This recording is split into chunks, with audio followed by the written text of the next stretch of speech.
like I said, the next morning, after ìgbà táwa bá sọ̀rọ̀ tán jọ yẹn, ó ń sunkún gan kó tó di pé ọ̀rọ̀ tàwọn ó ṣe búfìsì ó ṣe kíyẹn tó ó ṣàbẹ̀ sí ní ké ó ń ṣe sista Bísọ́lá wọ́n fi bàdí lálẹ́ ẹjọ́ yẹn pé wọ́n ní ṣó ló ń jẹ ńlé níwájú ọlọ́àtẹ̀yàn mi ìfi táàṣírí ẹ̀rọ Anita ó ní yes mo ní mi èrò bẹ́ẹ̀ sista Bísọ́lá ní òkè kátẹ̀ tó wà nǹkan kan ṣe at least ó tiẹ̀ ń kọ́kọ́ need láti jẹun náà bébì àti sista Bísọ́lá bá ṣe tún ṣẹnu sún.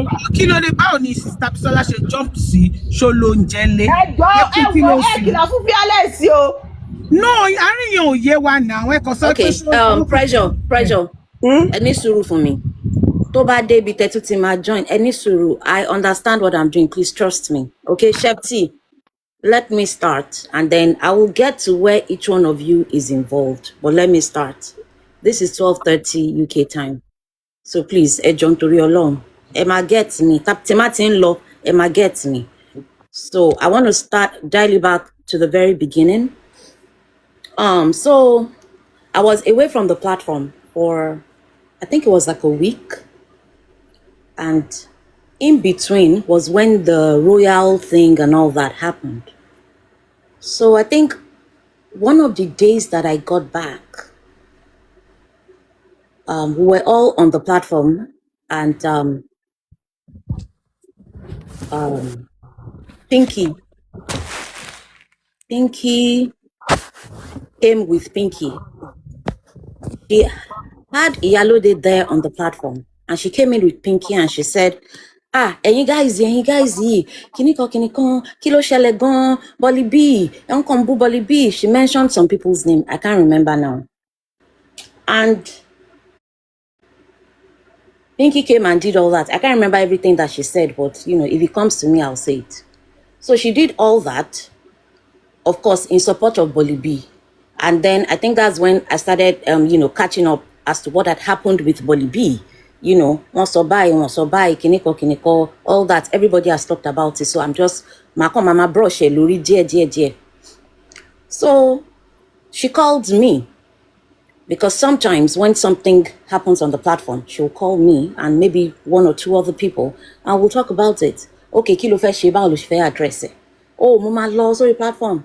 And if there's something I've always told her, èèyàn tó bá ní nọ́mbà ẹ̀ lọ́wọ́ ò ní láti máa lọ sórí platform lọ address ẹni yẹn. And the reason I have said this, I will come back to it because ọ̀rọ̀ wà lórí ẹ̀. So she went and she did all that, and that's the Bolly B, that's the video that was sent to you. Stop it. Ti Bolly B máa ń sọ̀rọ̀ ńpa. And when she did all that, and for everybody who is always on Anita's platform, you will know that when Anita gets upset, there's a certain way she addresses people.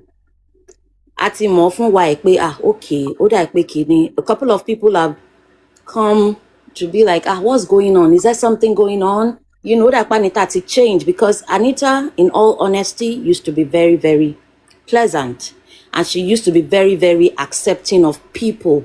Even some things, tell me, I feel, no, why is this thing happening? She'll be like, everybody is free. You know, you get all that gist. So she came that day and she did all that. In my head, mo wò pé, Pinky ò dẹ̀ ní like nǹkan tí Anita sọ, because ní ọpọlọ tèmi, ó dà pé ó sọ̀rọ̀, ọ̀rọ̀ ta bá Pinky, you know.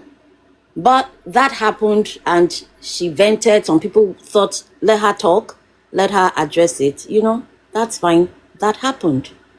Abisola, I'm sorry. Bolly B, I know you're here. This is the reason why you're seeing people, I'm typing it in the comment section that let her vent. Because this is the backstory. You don't know what was going on behind. This is the reason why I type in that comment, because we just already say stop, no more. But when the person wants to speak, let her do what she want to do. Okay, thank you.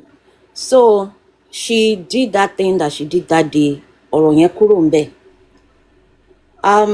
think it was that same week. I'm not sure now because we put timelines into were messed up. Please, let me talk, please. So I don't want to lose my train of thoughts. Whatever that was, I apologize. So she did all that. And then afterwards, I think that's when the story of èèyàn kan máa ní ìdówó, kíní kan, 1,000 pounds, blah, blah, blah. I know a couple of people who spoke to me and were like, 1,000 pounds. And mind you, the time of the month, ẹni tó bá ń gbé nílùú òyìnbó, you can tell ipe rent ni owó yẹn wá fún, right? So there's a couple of people that I talk to on J4M that I'm close to, you know. And someone called me and said, nǹkan tá Anita sọ yìí, ṣé kò ń ṣe Anita ló ní ìdòwò yìí? Because ṣé kò ń ṣe pé rent? Because girl yóò kí n lọ bí iṣẹ́ now, she's always at home. I'm like, well, ọ̀rọ̀ iṣẹ́ yẹn, I know that it looks like she doesn't work because she's always in the house. And she will be in the house, she will have a camera on. Everybody can see. She'll be there from morning till night. There's no way that, you are going to... We will see. When she used to go to work, we all knew. Any other sọ fún mi pé, tó bá ní issues, tó bá need help, we can help her. Let's talk about it. I'm like, I'm still looking for a way to broach this subject with her because she has not opened up to me about it. And it is very dicey. Mo like ìgbéborun. I always say I'm on social media láti wá ṣe ìgbéborun, bọ̀rọ̀ tí wọ́n bá pè mí sí squarely, mi ò ní really dá sí. I was on the platform and this lady came, and that's what Pressure was talking about, Ìyá Rohim Kiniko. Lady yẹn wá. There were a couple of people on the panel that day. Lady yẹn dẹ̀ wá. Wọ́n ló wá tọrọ owó, ó ti tọrọ owó rí, blah, blah, blah, blah, blah, blah. And prior to this, I knew that Anita was having financial challenges. So ngbà tí lady yẹn wá tó wá tọrọ owó, wọ́n ní ó ti wá lánàá, because like I said, I was away from the platform. So èmi ò really ní background on all this Bolibi and Ìyá Rohim thing. But that lady came. And one thing that got me, it wasn't like I was upset or I was mad, but ọ̀rọ̀ yẹn ó catch me. Because I knew that Anita was going through financial challenges. And this was someone tó wá tọrọ owó. I think somebody gave the girl 10K. Woman, lady, whatever. So lady yẹn wá padà wá nírọ̀lẹ́, bóyá ó wá dúpẹ́ ni. You know how all these social media people, tán ṣe máa ń ṣe. She came back and she was, giving them a sub story about how òun fowó yẹn ṣe kinní kan, òun fi kinní kan ṣe kinní kan. And, they just started going at that lady. My spirit did not accept it. Because for one, Anita was one of those to really, mú lady yẹn mú lọ́rùn. And I'm thinking, number one, you are a Christian. Number two, you are also, only financial challenges. This person is asking for 10K or asked for 10K. Why are we having such an issue? I don't remember if I was on the panel, because at that time, I wasn't so much on the panel, like I said, I was away for, medical reasons, and I just got back. I was working from home for like 2 weeks. Mo wá tẹ seat. There were some people there, Daughter of Grace. Yes, Mide Pepere Mpe number one. Bisi Mida was not on the panel, but she was also, they were going at it. And I said, you guys, ẹ jọ̀ọ́ nítorí Ọlọ́run, mo fẹ́ gba nǹkan yìí lọ́wọ́ yín. Tí ẹ bá ní fún woman yìí ní owó, let her go. Nǹkan tá ń fà yìí nítorí 10K, I think it's not okay. Anita dẹ̀ dá mi lóhùn pé, Stabisola, opinion ti yín nìyẹn.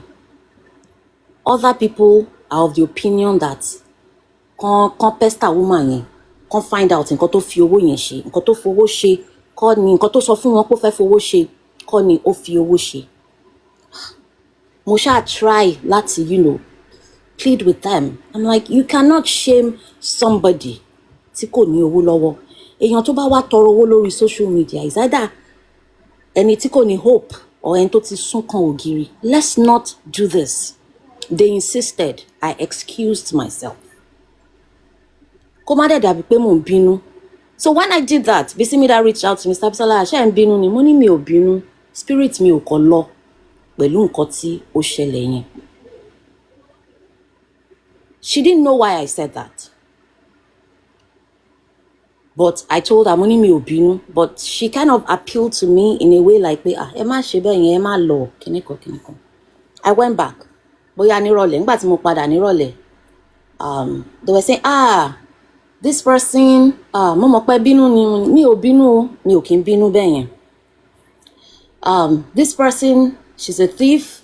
Àwọn tẹ̀lé lọ sí another platform gan tó ti lọ tọrọ owó and blah blah blah blah blah. She's a thief. Wọ́n lọ àwọn ọmọ platform mi àwọn burú o. Wọ́n lọ pariwo lé lórí. In fact, at some point the lady came back to Anita's platform to ask them to forgive her. Kán dẹ̀ yé tẹ̀lé òun kiri. Kán yé kígbe olè lóhùn lórí pé òun ò kí ń ṣe olè. I'm not sure if I responded. I think I probably reiterated my point that you don't do that to someone who is in need. But, you know, a fi gbogbo ẹ̀ ti lọ, a mú ọ̀rọ̀ yẹn kúrò ńbẹ̀. I'm not sure if that same evening she announced about the 1K again. But the very next day was when Bisimida called me. Mo ti sọ pé mo máa dá orúkọ. Tí má ti ń dárúkọ yín, ẹ jọ̀ọ́ ẹ má bínú. Mo ti bẹ̀ yín in advance. But I'm going to clear everything. Bisimida called me because I think that morning Anita had announced pé ẹni yìí máa ní ìdówó yìí gan. Ẹ̀yin people yẹn má fọ̀rọ̀ yìí ṣeré. Ṣó dìgbà tí bóyá ní téèyàn yẹn bá kú sí wa lọ́rùn or something like that. So Bisimida called me and she said, Sister Bisola wàhálà wà o. Kí ló ṣẹlẹ̀? What's going on? And she said, ọ̀rọ̀ owó yẹn o. Anita ló need owó yẹn. Mo dẹ̀ dá lóhùn, mo ní I suspected that was the case. Kí la wá fẹ́ ṣe? Mo ní well. Báwo ni yẹn máa ń sọ̀rọ̀ yẹn? Ọ̀bẹ ti gé ọmọ lọ́wọ́ kíníkan, you know, like I'm a very objective person. First and foremost, we need to help her out of the bind she has found herself in. That's going to be the first point of call. Gbogbo eléyìí tó bá kù, ẹja tiẹ̀ kọ́kọ́ wá owó yẹn náà. Sort her out. We can deal with all the other issues. And then at that point, I said to Bisimida that this was why I was mad yesterday. Because kì í ṣe Anita, kò tọ́ sí Anita láti léèyàn tó ń wá owó. Look at what we are hearing today. Look at what we're dealing with Anita today. Look at what she did to that person yesterday. Bisimida was, you know, a little confused because she didn't even know where I was coming from. Money anyway, most important thing ni pé ká wá owó yẹn. Ó ní báwo la ṣe fẹ́ get it. Money okay. When she announced, ó ní pé, bear in mind, Anita's rent, Fearless will get there. Anita's rent is £900, not $1,000. So when she came on the platform and she said that, Emi gan mi ò take any serious tẹ́lẹ̀ when they came to my inbox. But ìgbà tí mo wá rí tẹ́ni yẹn wá ń pester mi tó pè mí tó ń ké, èmi gan ti sáré send £100 sẹ́ni yẹn. Ẹ máa dé o.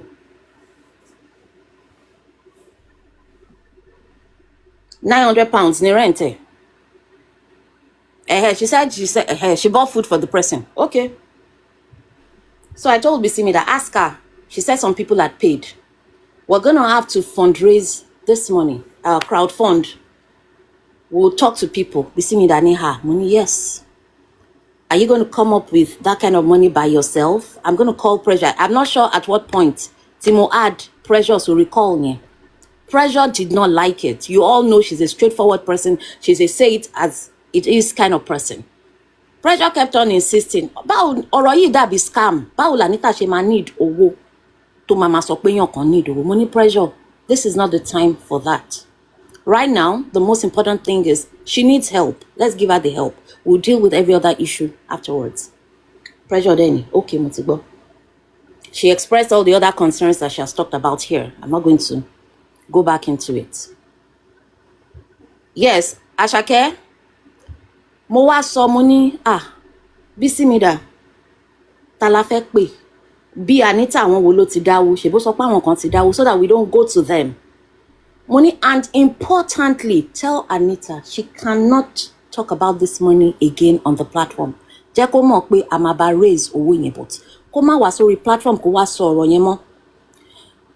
One of the reasons why I said this is by the time tí èèyàn míì tó bá ní challenge, tó bá dé tó bá sọ pé ṣe bọ́n ti ń báyàn ṣe tẹ́lẹ̀, bẹ́ẹ̀ ẹni yìí ń sìn kò ní mọ̀ pé Anita ló ní ìdòwò, right? They are going to think she did it for someone. By the time other people come with their problems and Anita tells them that, no, we can't do that, ẹ fẹ́ cause problem lórí platform. Platform tó bá ti ń raise owó, anonymous, kíní kan, ó máa bàjẹ́ ni o, bí problem ṣe máa ń bẹ̀rẹ̀ lélẹ̀.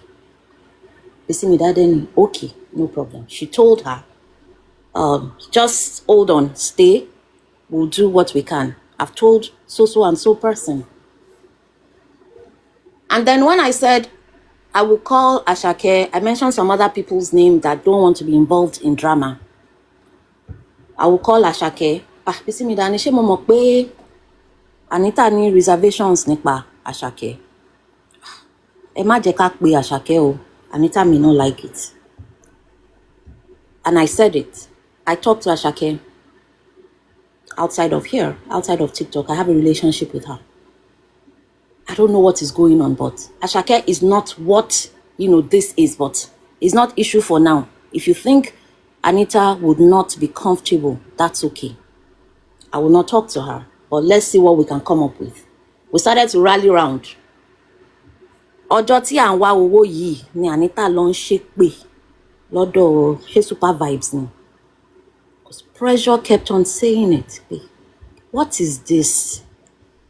But I will call them from time to time. Okay, iye báyìí la ní, and I prepare their mind.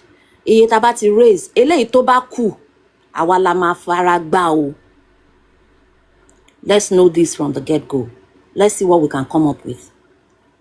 But still me pressure then. Ṣé tá bá dá owó eléyìí, kí ló máa ṣẹlẹ̀ ní next month? I said, we will deal with that, Ẹ jẹ́ ká take it one step at a time. I think by that day or the next morning, aṣá kó owó yẹn jọ. Iye tá ti rí leléyìí, we sent it to her. And one other thing that I told Bisimida is, please tell Anita, kó má wá dúpẹ́ lórí platform. I don't want any of those things. Àwọn kan àbí, I do not want it. Please, let's not do that. Bisimida dẹ̀ sọ fún. She sent a message, Stabisola, thank you. I know this may not be a good time because you've not been feeling well, you've not been working, blah, blah, blah. No problem. But I was not happy with her. Couple of days after, I stayed away from the platform. And of course, I had my reason. A lot of people knew that I was hospitalized for a couple of days. So that was good excuse. And that's about the time that pressure stayed away because of fasting or blah, blah, blah. Maybe after like 2 or 3 days, Bisimida approached Pressure and I. Says, ṣé ń bínú ni? Ẹ ní sùúrù, ẹ má jẹ́ ká ṣe bẹ́ẹ̀ ni. Àwọn èèyàn máa béèrè pé kí ló dé tẹ́ ẹ wá sọ́dọ̀ Anita. Ẹ má jẹ́ ká ṣe bẹ́ẹ̀ ni. And I told her, I said, tí a bá address the big elephant in the room, I'm not going to be free. Mi ò dẹ̀ ní fẹ́ lọ síbẹ̀ yẹn kí n sọ nǹkan tí kò yẹ kí n sọ. Anything dẹ̀ lè ṣẹlẹ̀ bí ọ̀rọ̀ ìyá Rohim yẹn kó trigger me. I don't want to do that. Nǹkan tó yẹ ká yanjú lẹ́yìn lélẹ̀. Ó ṣáà bẹ̀ mí, ẹ má jẹ́ ká ṣe bẹ́ẹ̀. People have been asking, and you were away, blah, blah, blah. So I told Pressure, sis, let's do what Bisimida has asked. We'll address this issue. And I kept on asking the two of them, are we going to call Anita? When are we going to call her? When are we going to talk to her? Because at this time now, I think it was like mid-month. I'm not sure the dates exactly. But it was kind of like mid-month. But 2 weeks' time, let me my due. What's going to happen?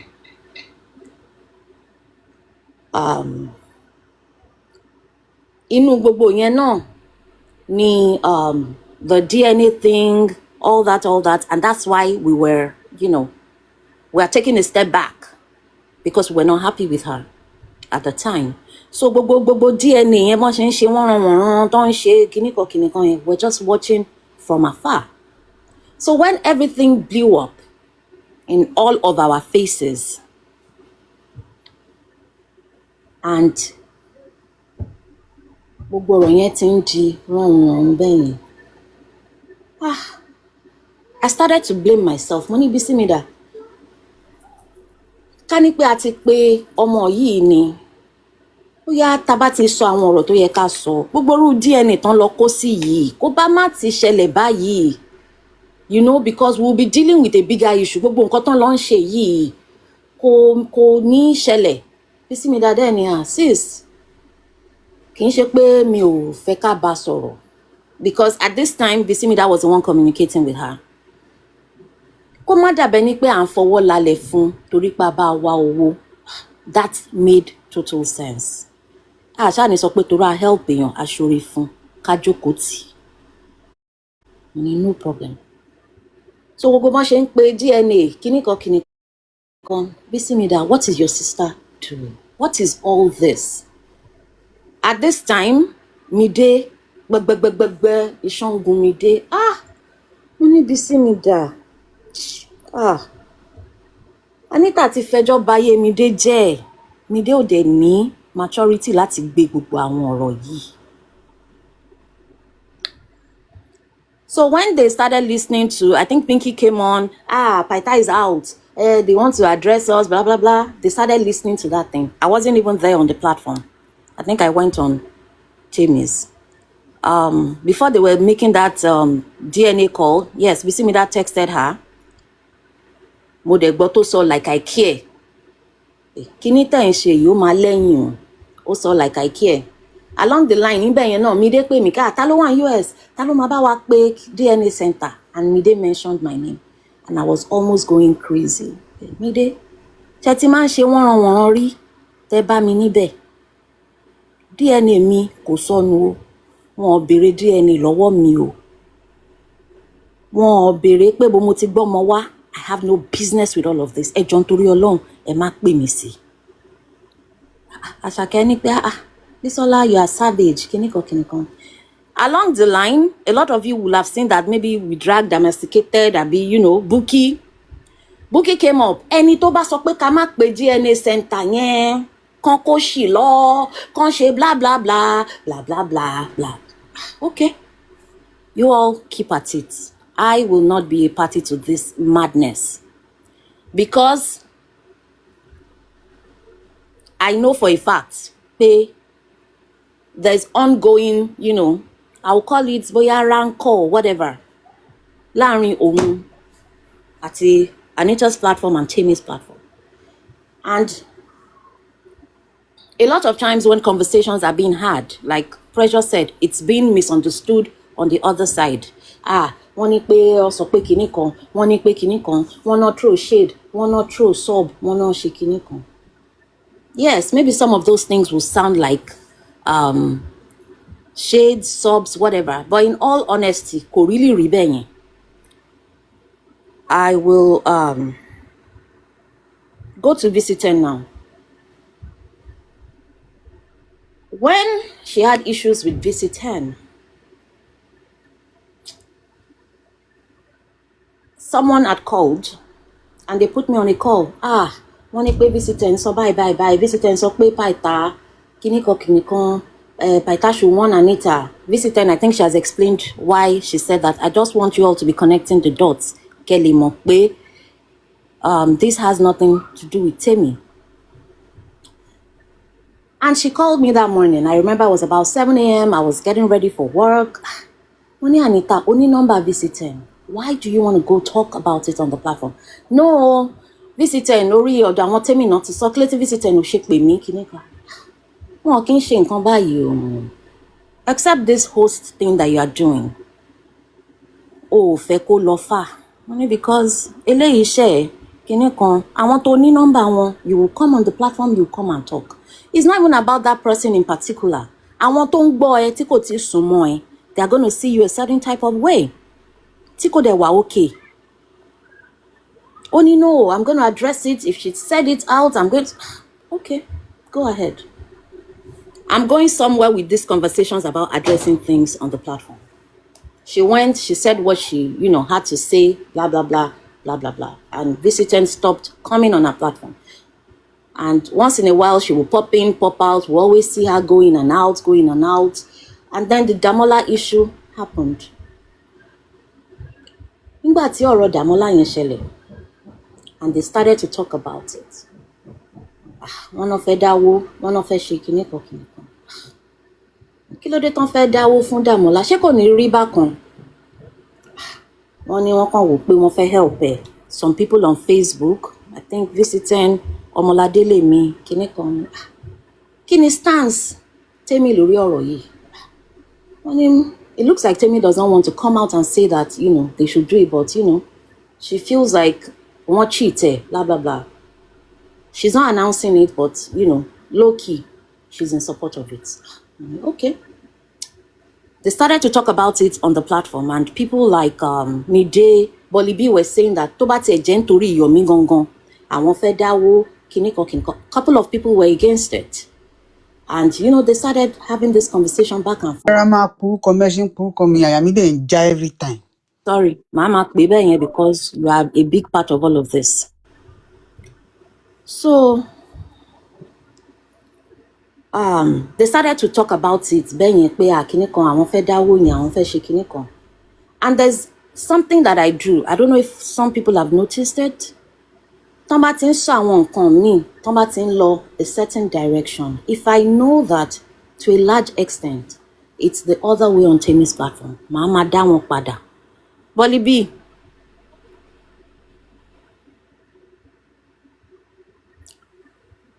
Text me, Bolibi. Mama Dawo Pada. Mama Dawo Pada. Mama Dawo Pada. Mama Losibi Bayi. I don't want everything that is done here to... I can't take your call. Text me.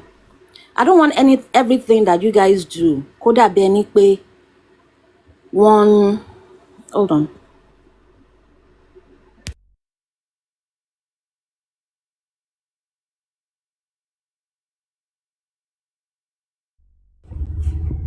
Pick up. Ṣé lórí platform ṣé kọ́ láàpù ẹ ni? Àbí ta ni kó láàpù ẹ sí Bolibi? Ẹ pẹ̀lẹ́ ẹ kú jókòó. Ẹ kú jókòó. Fearless. Fearless. Àwọn oní secret. Wọ́n ní mo sọ secret fún yín. Ẹjọ́ secret wo mọ̀ ń pọ̀ ọmọ wèrè yẹn. Ọmọ wèrè yẹn tó ń sọ nonsense ló mi sọ secret òun fún Fearless. The girl is a nuisance. Okay, moving on. Moving on. So, that happened. And, I can lose train of thoughts. Please don't call me. Text me. You were talking about the Damola thing, Yes. thing, the donation and stuff. Right. Could you also, because I heard Vincent saying that people cursed on the platform and all of that. I wasn't there, so... I know I tried to clear this thing and I called Fearless at some point. You all know that on Anita's platform, one of the things that we try not to do is cursing. So pé bóyá wọ́n ṣépè, wọ́n lè sọ ọ̀rọ̀ tó lè dàbí ẹni pé bóyá àwọn èèyàn ń bínú or whatever, but cursing outright, I don't believe so. Maybe a couple of people will say some things and then we'll do our best to shut it down. So pé bóyá wọ́n ṣépè, wọ́n ṣe kinní kan yẹn, I can't speak to it because I know that one of the things that we don't do is to curse. After this, the next thing mo kàn máa rí ni pé wọ́n gbé Damola sókè. They were gisting with him and all. I'm like, what's going on? Weren't we, a certain place yesterday, or the day before yesterday? Kí ló ń ṣẹlẹ̀? Mr. Sorry, did that guy actually come to our platform? Yes, and it was on the panel, and people were asking him questions, blah blah blah blah blah, and Because Visitor said it today, and I thought, for real? Yeah, he did come on the platform. I called Anita and I said, are you on the platform? She said, yes. Do you know Damola is there? She said, yes. I'm like, okay, what's going on? Because I genuinely did not understand it. ó dẹ̀ ní nǹkan táwọn èèyàn fẹ́ nìyẹn. Okay, I left it. And that happened. Mo kàn fẹ́ sáré clear ibẹ̀ yẹn, like I said, mo mama join everybody. So, Bisimida, please, pè mí padà wálé. Níbo mo ti dé tẹ́lẹ̀. So, wọ́n ti dáwó àbí? Bear in mind, òun àti Fearless wọ́n ti ní issue wọn. I'm not going to go into all that one because ilẹ̀ issue and àti sort gbogbo yẹn. Òun àti Fearless ti ní issue wọn. And when she came out the next morning, láti address Paita àti Temi, because they came out and they came to address the DNA thing. Maybe that day or the next day, Fearless tried to approach the platform. Fearless test it. I wasn't there, but I got a call. Wait, Fearless is on Anita's platform, blah, blah, blah, blah, blah, blah. She turned off the platform that day. Bisola, you've missed the part that, sorry, you've missed the part that, you know, when you guys called trying to like get the information about the rent you paid for or something. We've not gotten there. She was in. Oh, you haven't gotten there yet. When she said she wanted to come. Remember she said she wanted to buy herself and all of that. Yeah, we've not gotten there. Okay. So Pinky called me and said, Chobi mi wá sórí platform, Anita dẹ̀ pa platform mọ́ lójú, kíníkan. Báwo la Anita ṣe ń ṣe báyìí? The minute tí Chobi mi ti wá sórí platform to make peace, when someone waves, you know, ṣé white flag no máa ń pè, you know, kò mean pé gbogbo yín fẹ́ dọ̀rẹ́ or whatever. Just hear her out, hear what she wants to say for the sake of peace. And that's the day Pinky opened her platform, and we're talking about this. Don't ja. I think that morning, let me see now, missing because there was a call prior to that Iyagba was on the call, Mide was on the call, God's grace, a lot of people. And I said to Bisimida and Pressure, I said, Emi ò ní nǹkan tí mo fẹ́ sọ. I think there were like 10 people on the call. I don't want to be recorded. I'm not saying a word on this phone call. And Mide said some things. Iyagba said some things. I knew at that point, if I did not know before, I knew at that point that she had fed Mide a lot of stuff. Because that's when Mide started saying, they need to be carrying Anita along. Why are they not carrying her along? And they kiniko, they did a show for us, they kiniko. And Bisimida asked Anita, what is going on? Why are we hearing all these things? That call that you guys made, it wasn't necessary. And I told you that but you insisted on making that call. Because is not adding up, is not making sense. And that's the conversation Pinky was referring to. Abisola Nene sọ pé òun ò lè jà, kiniko Bisimida náà sọ pé kiniko. And Anita was like, I've taken enough, kiniko. Mide no, all of them, and they were going on and on. And I said, gbogbo àwọn nǹkan Anita ti sọ fún Mide ò lè handle kini, and she's misbehaving. Gbogbo àwọn nǹkan Anita sọ fún Mide being Temi ò fẹ́ kí n máa ṣí platform, àtìgbà tí mo ti ń ṣí platform, president's brother ó ní kinní kan, they flag my account, they shaking a lot of stupid stuff.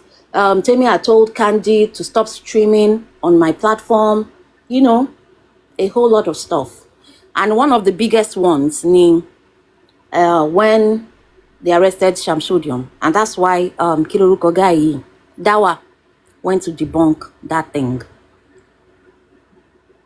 When Shamsodium was arrested, Anita said, Emi ati visiting Lajoda 500,000, and we did that arrest. Temi knew nothing about it.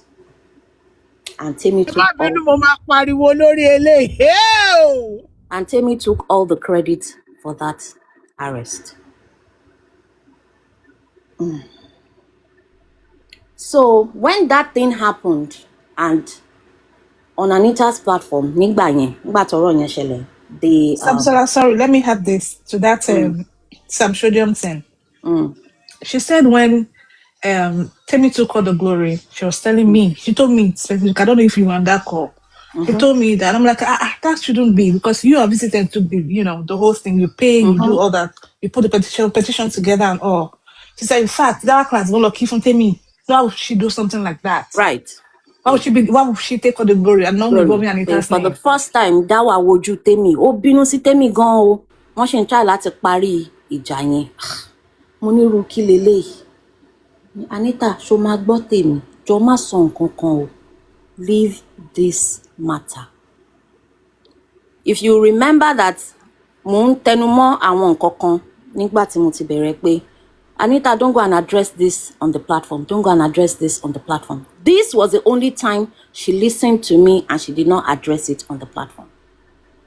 So, when the other side heard about it and curses were flying, well, ìwọ kúkú kọ́ ni wọ́n ń ṣépè fún báyìí, àbí? That's something to be thankful for. I said that. Ó ní àbí o. Because when they did that address on Temi's platform, they thanked Visiting, Dawa, a couple of other people, I don't remember now, but one daruko, and nothing was said about Anita. So from that time on, I would encourage her, leave it. At some point, I even told her, jẹ́ má bí Bisola, àwọn wo ló ń ṣépè fún ta ni, ẹ má bínú. Àwọn wo ní ló ń other side, àwọn bàbá pé wọ́n gbé Samsodium kìnìkan. Oh, okay. Yeah. So, careless. Bínú ẹ máa sọlẹ̀ ẹ ní Dáwà pé wọ́n wá address ẹ̀ ní pé ìgbà tí wọ́n wá porúkọ Anita pé ẹ fi wá kàn. I felt bad for her and I said, you know what? Ṣáà máa ní sùúrù tó ti ń mí yìí, òun náà ni kò máa ní. And the reason I went back there was ìgbà tí gbogbo ọ̀rọ̀ yìí burst. And before Dawa now came to debunk that lie, most often be similar. In hindsight, I'm now thinking Anita had nothing to do with Samsodium's arrest. Because at that time, a lot of us started to talk. Gbogbo pé ó sọ pé DSS kìnìkan mi dé blah blah blah blah blah blah kìnìkan gbogbo yẹn ti ń wá. It was beginning to get really really messy behind closed doors, and I stopped going to her platform already. Mo ní mi ò ní wá surprised tọmọ yóò bá mọ nǹkan kan, because there's nothing that has happened between the two platforms so far tí kò ní wá sọ̀rọ̀. Ọ̀rọ̀ yìí nìkan ni kò wá sọ. Mo ní I will not be surprised. Mo máa wish pé mo lè bá Temi sọ̀rọ̀. But I've never spoken to Temi at the time. Mi ò bá Temi sọ̀rọ̀ rí. Mi ò mọ anything. So I'm going to go back to ọ̀rọ̀ ìjà Fearless tí Pinky ṣe platform, and they were trying to settle it, and she was saying a lot of things, and I was, Anita, ní sùúrù jẹ́ kán yanjú ọ̀rọ̀ yìí. And I said something on that day. Mi ò mọ̀ bí ẹ rántí Fearless mo ní ẹ jọ̀ọ́ nítorí Ọlọ́run ọ̀rọ̀ tó ń ṣẹlẹ̀ yìí, Fearless and Anita wọ́n ní issues. This is not about Temi's platform.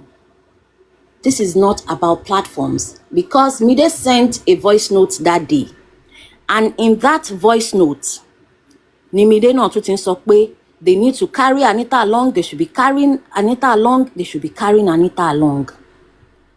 Iyagba came up. She said the same thing. Àwọn people yìí, problem tí ẹ fẹ́ dá sílẹ̀, apá yín ò mà níkà. Fucking nuisance. Ibi tí ọ̀rọ̀ platform ò ṣe platform tó ti wáyé nìyẹn o. Please go along with me. In the middle of that conversation, ni Temi wá ṣe platform tó ń bínú. And that's when she mentioned Mide's name. She mentioned Iyagba and all that money. ibi tí a fẹ́ kí ọ̀rọ̀ yìí dé ló ti padà dé yìí báyìí. And then I approached Pythagoras. I said, please, can you help me step into this matter? Ká yanjú ọ̀rọ̀ yìí. Mo mọ̀ pé, things have happened, but please, I beg you, ẹ bá mi pa iná yìí. And he told me, what I put Temi needs to vent, things have happened. I should let her vent a little. Thank you. In between all of this, I still had not spoken to Anita, but, behind the scenes, I will do what I can, lẹ́yìn, to mediate and all that. So, at some point, I can't really remember, Ibiti Pinky not to step in and all that. And we're talking about a lot of things. Oh, lawyer come up. Nígbà tọ́rọ̀ lawyer come up. Yes, Pinky is very aware, Sabi. But lawyer come up. Okay, this is how it happened. I think Pinky was on a call with Temi and maybe Pythagoras or some people, trying to settle all this squabble that, was going on. Pinky dẹ̀ pè mí kí Abisola kí ló ń ṣẹlẹ̀. Mo ṣe kúrò lórí phone pẹ̀lú wọn ní pé visitor sọ pé òun máa ń fún Anita lówó. Ìgbà ó ní gbogbo eléyìí ṣẹlẹ̀. Mo ní tí n bá sọ pé mi ò gbọ́ sọ̀rọ̀ yẹn, irọ́ ni mò ń pa o. I have heard something like that before me. Mi ò mọ̀ bóyá wà ń bẹ̀ lọ́jọ́ tí Anita dé address ọ̀rọ̀ visitor. Ó ní pápátá ẹ máa sọ pé wọ́n fún mi lówó or something. Anytime she had issues with people, she will come out and she will say that. It was the same thing that happened with Barry Toyen. Fún mi lówó, I spend my money on this platform. Gbogbo ọ̀rọ̀ yìí ó ti fẹ́ máa rí jaka. At some point, Galaxy 10 stopped coming on the platform, and I'm like, what is going on? So Galaxy 10 can be a little impulsive. Sometimes you just don't know, how she's going to be, but I know that she and Pinky were close. And at the time, did she ask you for money too? Speak now. Mother Wadi and Pinky, money Pinky. Any you could was sorry platform more. Please, can you help me speak with her to see what's going on? Pinky de damilong way. Galaxy 10 is an attention seeker. Who can want attention? Leave her alone, she'll be fine. To batiya, o ma padà wá. Okay. Mi ò lè mọ Galaxy 10 ju Pinky lọ. If that's what Pinky has said, no problem. I left it. So when Pinky had called us to have that conversation, yes, ọ̀rọ̀ owó yẹn, it looks like it's true because èmi ti gbọ́ rí. And then I told her, pé kì í ṣe yẹn nìkan o, ọ̀rọ̀ owó pọ̀ o. And then I let Pinky know about the rent that we raised. I, let her know some of the things that had been going on, blah, blah, blah. Bufis was mad. Bufis sọ, irú kí nìyẹn? Èmi ti ẹ̀rọ bọ́mọ olówó ni. Ẹ má bínú, mo máa dárúkọ gbogbo yín o. Èmi ti ẹ̀rọ bọ́mọ olówó ni. Mo sì tẹ̀ ṣe ń sọ fẹ́yàn kan pé gbogbo àwọn tó ń bá ní tájà yìí, bàbá ẹ̀, ogún tí bàbá ẹ̀ filẹ̀ fún ọmọ yìí lówó ju gbogbo wọn lọ. Bufis, ẹ ti sọnù o. Gbogbo àwọn ọ̀rọ̀ yìí, irọ́ ni Anita ń pa fún anybody. Anita ò ṣiṣẹ́, Anita ò ṣe. So that's how they came into the picture and they knew everything that had been going on. So we all decided, so I told them, ọ̀rọ̀ yìí wà ńlẹ̀, a sì ní pé ká yanjú ẹ̀ ni. Mo dẹ̀ sọ fún Pinky, this is why every time you have called us before today, we have refused to say anything. We will just tell Anita, Anita, you see that some of us are quiet. We are quiet for a reason. Gbogbo garagara, gbogbo ìjà tó ń jà yìí. What is going on? What do you want to gain nínú gbogbo ìjà yìí? Ṣé o fẹ́ ṣe fracas ni? What is this? She will be,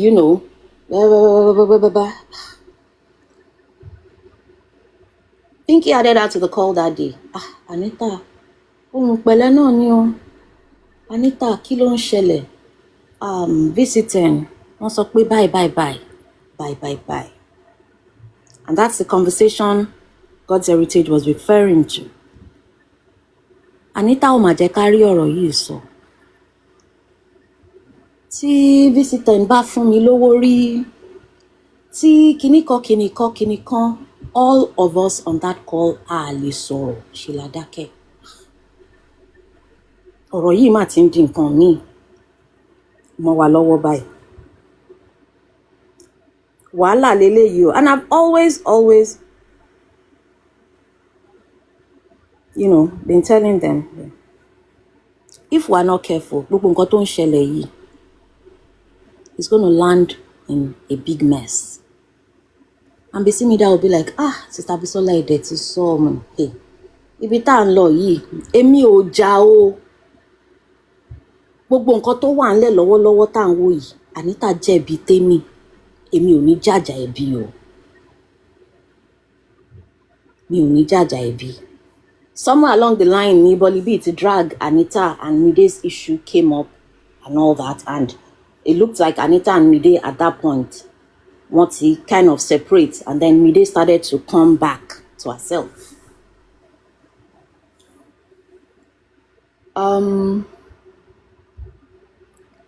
Everything was getting out of hand. And then one day, myself, Pressure, and Bisimida. Okay, I'll talk about the lawyer. I'll talk about the lawyer fee now. Because while we called Anita that day and we're talking about the Owo visiting, Owo rent, kiniko. Bisimida wa message me, hey, Fabisola, I'm going to ask about Owo lawyer tada because gbogbo kini o ti ń rí bákan. Well, èmi ò bá yín dá owó lawyer mo ní, but ask her. And right there and then, Anita said, Bisimida ò rántí ni, ever dá owó lawyer. And she started to send me their messages. Ada owó yẹn mo lè, èmi náà rántí. I was going to get involved, but something happened. And I said, no, I don't think I should do this. I stepped away from that situation. Then, at the time, mo ní mo rántí, mo dẹ̀ rántí pé máa ń sọ pé owó wa ti pé kinní kan, owó wa ti pé kinní kan. And I started sending messages to Pinky while we were on that call. Ipe, owó lawyer tani tan dínà yìí, wọ́n dá owó yìí o. I was on the platform then, I remember. Money, but for whatever reason, mi ò kò bá wọn dá lára owó yẹn, èmi ò tiẹ̀ dẹ̀ ro owó yẹn mọ́, money, but wọ́n dá owó yẹn. And I sent her some screenshots. She smiled. We got off that call because we could not achieve anything. The following morning, Bisimida ló jí pè mí. She said she couldn't sleep. I'm heartbroken. Why will Anita deny, this money? Obviously, I dá owó yẹn, mi gan dá, iye báyìí ni mo dá, kiniko. And I called Pinky. Mo ní Pinky, ẹ̀yin lẹ dàgbà jù láàrin wa, whatever. Ọ̀rọ̀ yìí ó ti ń kọjá agbára tèmi o. Bisimida called me. She said she couldn't sleep, because Anita has been lying consistently about everything. Ọ̀rọ̀ owó lawyer yẹn, I have seen proof pé wọ́n dá. Pinky dẹ̀ down. Wo, Bisimida lọ sùn. Gbogbo host ló máa ń kówó jẹ. Normal thing ni, ìyẹn ti lọ, tó bá ti náwó ti ná kinní kan. Bisimida, ọ̀rọ̀ ló ti gbọ́ yẹn. This is Pinky's response. Leave this matter. Gbogbo ọ̀rọ̀ yẹn ṣáà ti ń lọ bẹ́yẹn, ó ti ń lọ bẹ́yẹn, ó ti ń lọ bẹ́yẹn. And as the matter continued to fester, it was obvious, Anita and, it looked like they were spoiling for a fight. And we would call ourselves and be like, we are not fighting. Nija. I'm not fighting with anybody. I don't inherit enemies. Nínú gbogbo ọ̀rọ̀ tó dẹ̀ wà ńlẹ̀ yìí, Anita ló jẹ̀bi. Mi ò ní bá tèmi jà nítorí anybody. I kept on saying that. Because it looks like that's where we were headed, right? Yes, wípé àní bá Sister Temi jà pé kò ṣẹ̀ wá, àdẹ lè bàjà. Yes. Anybody tó bá ní issue pẹ̀lú Temi, kó lọ dá bá Temi jà. And that didn't go well with her. Mama Debe. Yeah. So one morning, Bisimida, I It think didn't go it was well. Bisola, sorry. Don't worry, I'll get there. Okay. One morning, Pinky called me. Pinky and Bufis called me. Bisola, kí ló ń ṣẹlẹ̀? Níbo. I was out. I think that was my birthday. Mo ní níbo. Mo ń wo Bisimida lórí platform. Temi, what is happening? Ṣé kò ń ṣe pé ọ̀dàlẹ̀ mo ní kò sí nǹkan tó jọ bẹ́ẹ̀ mo ní Bisimida ò ever kúrò ní platform Temi. Kí ló tẹ̀ ń read ọ̀rọ̀ yìí báyìí? Ẹ má jẹ́ ká ṣe bẹ́ẹ̀ yẹn o. Mo ní moreover gbogbo ọ̀rọ̀ yìí, wọ́n ti sọ, wọ́n ti, let's just leave it. And the way people see things, ó yàtọ̀. Why would you feel that Bisimida is betraying Anita by being on Temi's platform? Mo ní ẹ má jẹ́ ká rí bẹ́ẹ̀ yẹn o. Nítorí mi ò fẹ́ wàhálà ọmọ ní Pinky kò sí nǹkan kan. Bisimida kàn ṣeré tiẹ̀ ni. Mo ní ẹ̀dẹ̀ mọ̀ pé àwọn tó bá ti use bóyá kan máa gun panel. Bisimida ò tẹ̀ ń ṣe tó máa ń gun panel anyway. Ẹni tó bá ti use pé bóyá kan máa gun panel nígbà mi, wọ́n á lọ gun panel now. And then I brought it up. Mo ní Pinky, mo dẹ̀ mọ̀. It looks like you may not be happy with pressure going to settle with Temi. Ẹ má wo ọ̀rọ̀ yẹn bẹ́ẹ̀ yẹn o. This is the reason why pressure went to settle. It's even because of Anita. Pé gbogbo ọ̀rọ̀ yẹn pé kìnnìkan. Kó má wà messy. Ọ̀rọ̀ tí ò bá bára wọn mu, kó má join ẹ̀ pọ̀. Mo ní it's very okay that pressure went to settle with them. Ẹ má wo in any funny way that pressure went to settle with them. Mo dẹ̀ sọ fún ọmọ ní èmi gan tó bá ṣe pé Temi pé orúkọ mi lọ́jọ́ yẹn, I probably would have done the same. Because everybody is trying to make peace. We're looking for peace in all of this situation. Wọ́n dẹ̀ ní okay. So I think that's the day that Bolibi dragged Anita, if I'm correct. It was a Saturday. Nígbà tó di, everybody, Bolibi to drag Anita, kiniko, and that's when all the issues like, Abi, could it be, she Sister Bisola, she kiniko. So when I heard that Anita was saying, yes, I do talk to a lot of people on the platform, and it's for no other reason. Ju Anita, okay, I'm sorry. Má bínú, okay, ẹ má bínú, ẹ padà wá, because I'm always trying to, mend fences, make peace, and all of that. So I heard that Anita had said that. I said, well, bóyá ibi tí òye tiẹ̀ tó mọ̀ nìyẹn. Yes, I do talk to Bolibi, and there's no time Timothy bá Bolibi sọ̀rọ̀, maybe she's upset, kiniko. I'm always trying to be like, Bolibi, má bínú, ọ̀rọ̀ yìí ò lè tó yìí, God's own, ẹ má jẹ́ ká jà, everybody. That's what I do. Money, so if tó bá jẹ́ pé nísìnyí Anita sọ pé is Abisola Nene that is talking to Bolibi, money, that's okay, non-issue. I'm not even going to talk about whether I said anything or I didn't say anything. It's fine. Bisola. Yes, ma'am. Victoria says she's at work. She must say something for 3 minutes. We can Okay. So who's gonna drop? Should I drop for her? You pick me back up. Yes. No, you can drop me. Oh, who said you can No, I drop think me? Visitor is even sleeping. Okay. When she comes up, I'll pause. Ibo ni mo ti dé o. About You always talk to Bolibi and like Bolibi, Emma Jaja, go to Emma Jaja and all of Okay, that. yeah. So Bolibi reached out and she said, I heard it was your birthday yesterday, kiniko, and then she talked about the dragging, kiniko, money Bolibi otito. Ṣó fẹ́ pa Anita ni, kí ló fẹ́ gain? I shall beg that again, kiniko. Bisola, don't say that. Kiniko. Money Osha tito. You have said your piece, okay, mo ti gbọ́, Anita ṣe báyìí, kiniko, okay, otito. Má bínú.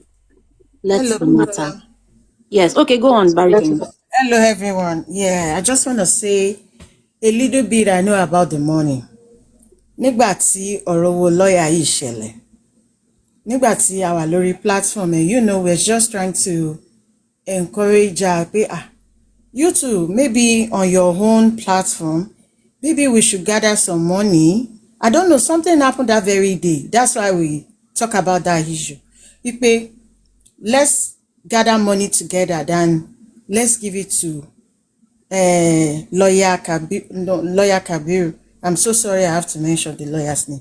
That money, they can use it to just arrest one of the Wumi's bullies. So that at least from your home platform, that will be your home contribution. And that money was donated that very day. I donated money that very day. A lot of people donated, which I know very well. She was even telling us as the money was coming in on that on online or not offline. Like no, some people will write this in the comment section. Did you see any money? She said yes. Oti wole. Okay. Now, after that, we donated the money, at least for that day, I remember she said she collected 1.8 million. 1.8 million. So after that, we didn't say anything about it. She just saying she told us like she will get the money across to the lawyer. That's what she said. And we now said, okay. So after that, this guy, I don't know, they're planning to arrest him, stuff like that. She now called me or she sent me a message. I can't pick it because it's been a while. That we're gonna see what our money in Kotefowoshe marry very soon. I marry very soon. Okay. And that very day, what she announced nìyẹn pé wọ́n gbé bọ̀bọ̀ kíní kan sodium yẹn, transodium yẹn, pé wọ́n gbé. And everybody was like, oh, that's nice, that's nice. The impression to print, like, that money, so on donate, that's what they use that money for that very day. So at the feel, we all believe that, but yes, that's what really happened. Until God and man, since I left our platform, Timothy Lobai, I did not talk to anybody. I did not say hello to anybody. I was just being on my own. If I feel like coming to online, I'll go where I'm going and I will leave when I want to leave. So after that, ní year yìí, nígbà tí ọ̀rọ̀ yẹn wá ṣẹlẹ̀, yam pepper scatter. Bí mo ṣe rí mo ṣe gbọ́rọ̀ owó yẹn nìyẹn pé owó yẹn kò kó fún lawyer, mo ní kò tó bẹ́ẹ̀ kò ṣe ní kówó fún lawyer. Ibi tí mo ti wá ṣe investigation mi, mo wá rí pé nígbà tó fẹ́ lọ declare owó fún lágbájá àbí Temi's platform, ó fẹ́ lọ declare owó fún wọn. Ó wá sọ fún wọn yìí pé àwọn èèyàn ò dá pé 350 naira péré ni àwọn èèyàn contribute. Yeah, sorry, 1,000 naira. Dollar tí mo mi lára. 350 naira 350,000 làwọn èèyàn donate. So they now believe pé owó yẹn ti kéré jù. Báwo ni kí ni wọ́n fẹ́ fi 350,000 ṣe? They now said she should hold on to that money. Wípé táwọn bá ti need it or no, pé bóyá kó dá owó yẹn padà fún àwọn tó dá owó yẹn. Ní ọ̀rọ̀ owó yìí pé kó kówó dání, because nígbà tí Pinky tí wọ́n sọ lánàá wípé wọ́n sọ pé ó ṣàfẹ́ kówó fún wọ́n sọ pé kó kówó dání. Nígbà téèyàn lọ kó 350,000 lọ wípé wọ́n sọ wípé owó tí wọ́n dá lélẹ̀ tí wọ́n dẹ̀ wò pé owó yẹn kéré, wọ́n ní kó lọ owó padà fún olówó. Bí ọ̀rọ̀ owó lọ́yà yẹn ṣe jẹ́ nìyẹn. So kò lè sọ pé wọn ò dáwó lọ́yà fún, kò tẹ̀ lè sọ bẹ́ẹ̀, kò tó bẹ́ẹ̀ kó má sọ bẹ́ẹ̀. So nǹkan tèmi fẹ́ sọ lórí ọ̀rọ̀ owó yẹn nìyẹn, nǹkan tèmi mọ̀ pa owó yẹn nìyẹn. All right, thank you. Okay, thank you, Baritone. Can someone bring me back to where I was? You're talking about Bolibi? Yes, I think I've gone past that place. Okay, so at The still go back to see Eja Mokelo mi ṣílẹ̀kùn because it's gonna be long. So at some point, It's gonna be no. Níbi tí ọ̀rọ̀ owó lọ́ọ̀yà yẹn, ẹ̀jẹ̀ sáré fi ń preach sí. okay. Because lánàá mò ń gbọ́ tí màmá wọn sọ pé àwọn kan náà, àwọn tó ń sọ pé kínní náà ló ní kókó owó yẹn pamọ́ òun kó má tí kó sílẹ̀ fún wọn, lára wọn náà ló ń sọ bẹ́ẹ̀ o. So I know pé she's referring to either me, you, Mr. Bisola oppression ló ní kó kówó dání. Ẹjọ́ tí èèyàn bá ní kí èèyàn kówó dání, assuming ṣé èèyàn ní kí ènìyàn lọ ná ni àbí kó fi ṣe nǹkan míì. The last time tí mo bèrè owó lọ́wọ́ ẹ̀ pé inú lówó tó ti wọlé, she told me it was 1.6 million. All of this, Pinky, you are in the known. All of this, Bufex, you also know. Because we can discuss the phone call. Ṣẹ́rí nǹkan tí mo kàn máa sọ ni pé tó bá pé lóòótọ́ lẹ nífẹ̀ẹ́. ẹ jọ̀ọ́ kẹ́ tó máa sọ̀rọ̀ lọ ẹ jẹ́ káwọn èèyàn máa mọ iye tí owó yẹn jẹ́ gangan because impression tó Mi bá ìmọ̀ iye tó jẹ́ gangan. Because tèmi bá béèrè lọ́wọ́ ẹ̀, nǹkan tó ń tẹ́ sọ náà nìyẹn pé tèmi bá béèrè lọ́wọ́ ẹ̀ pé àbáwo dẹ̀ ni owó lọ́yà táwọn èèyàn ti ń sanwó. Ó ń sọ bí bó ṣe ń progress from 600, 800, 1 million, 1 point something. The last time I knew was 1.6 ẹ máa million. gbọ́ nǹkan tí màá sọ fún yín ni pé ọ̀rẹ́ yín lẹni yìí èmi ò like máa rat yàn out o mi ò like ẹ I don't like am. Bolly B, please, we're going to do this, and there's a reason why we are doing it. Bóyá you were not aware that àwọn Pinky jáde lánàá, gbogbo wa ta wà ń bíbá a kò ti sẹ́ni tí gbọ́ no worry o Shefty fẹ́ sọ̀rọ̀ Shefty máa sọ̀rọ̀, mo ti débi ọ̀dọ̀ Shefty, mo ti dọ́dọ̀ Shefty nsìn, Shefty máa sọ̀rọ̀. oya Shefty gbọ́dọ̀ sọ̀rọ̀. All that Shefty lèmi happened. fẹ́ gbọ́. Shefty are you sleeping? She's up. Wọ́n ní bí ìyá náà Shefty mo fẹ́ gbọ́ mo dẹ̀ ń gbọ́. Shefty ló ń fẹ́. Oh yeah. Bí ìyá náà Ṣàánú mi. Oh. So, at some point, myself, Bisimida, and Treasure, àjókòó arò gbogbo ọ̀rọ̀ yìí ò padà níyànjú. What is going on? So we called Anita. No. So this was when Anita had been saying that, oh, is Abisola telling Bolly B stuff about her, kiniko, and they put all of us on the phone, and I'm like, this is crazy. Bobo Kimi, me. And I was really, like mad. But immediately she got on the call, she saw all of us. Bear in mind that this was when she called Pressure. Sister Bisola, kiniko, and Pressure was like, no, kiniko. So Pressure just put all of us on a call together. And I think I started talking, and from the tone of my voice, she knew something was up. And then she stopped me and said, Muti Shenyu, kiniko. She tried to make things right and all that. And that's where the conversation about, okay, so what's going on? Do you have food? What are you doing for work? We were like, okay, this person is our sister. Let's try to help her. And we had a conversation that day, okay, let's do this. Blah, blah, blah. We just try to do everything that we can because, and we're saying this story because someone like Bolly B now, who is up where you're ratting her out. No. We're getting to the bottom of B platform tó ṣe di pé Oscata tí kò ní nǹkan kan ṣe pẹ̀lú Tèmi. Àwọn tó dẹ̀ jáde lánàá tó wá call wa out. They know all these things that we're talking about. But yes, dear.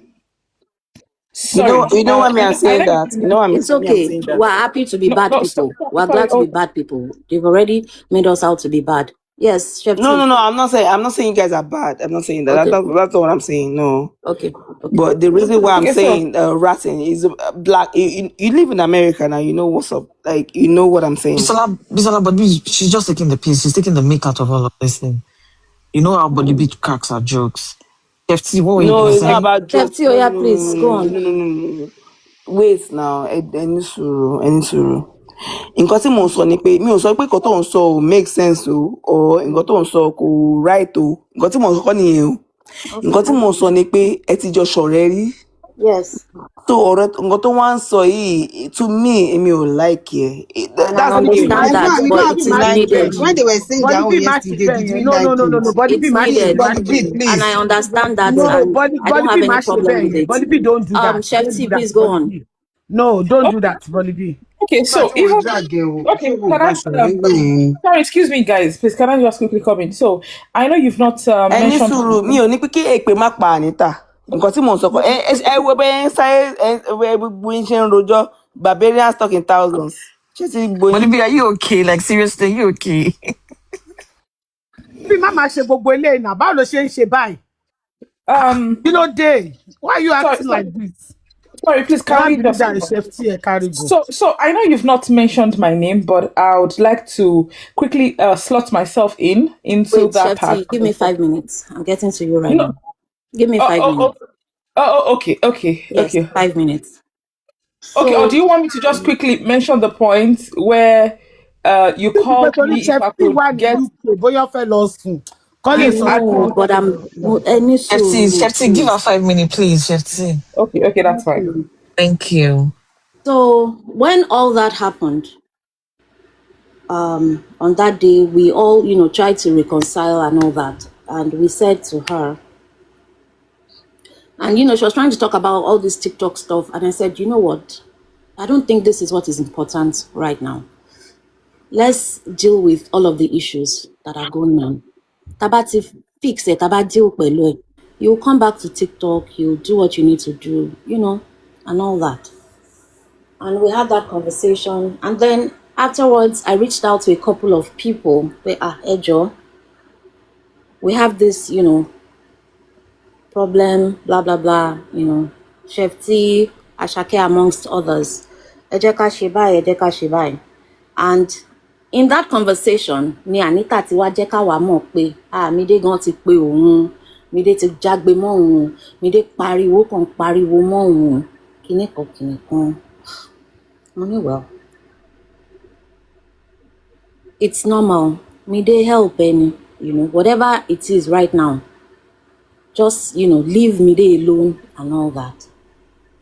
So when I spoke to Ashake, Ashake, can you do me a favor? I need to, do stuff for this person. How can we help? Kiniko, Ashake told me, I'm not in town. I can send her some money, blah, blah, blah. Okay, please, let's do that. And then all of us said, okay, we need to, think about what we need to, do. Share, sort out all these things. All the suggestions, everybody saw, get a Kiniko, leave that apartment, Kiniko. We tried to look into it. How can you take Mide off? How can you, get another place? How do you do this? Blah, blah, blah, blah, blah, blah, blah, blah. Can I also chip in? Mm-hmm. Can I also chip in when, when Ernest called and he initiated the call that let's all make peace. Let's see where we can come in and help her. If it's about getting another COS, getting another job, so she won't have to be living off people and all of that. We reached out. We called. Remember that conference call? Yes, I'll get to it now. Let me just quickly finish with Chef T. I'll get to it now. Okay. So, after all these conversations, the following day or something, we're like, okay, let's talk to Mide. And Mide was like, no, Kiniko, Anita, Kiniko. And Mide, do you want me to say this? Anyway, so say it. Okay. So at some point, I think Mide got tired of Anita's shenanigans because Oma Soile, Oma Sonye, Oma Wile, Oma Wuton. Mide had recorded Anita. And Mide played that recording to us. And we realized that everything Anita told us the previous day, we should narrate or to shele laarin òun àti Mide, she lied about it. And I think at that point, all of us just thought, you know what? Because I promise you, while all this was going on, we weren't sleeping. We're always on calls trying to look for solution. But when Mide played that conversation, we realized that Anita still was lying to all of us.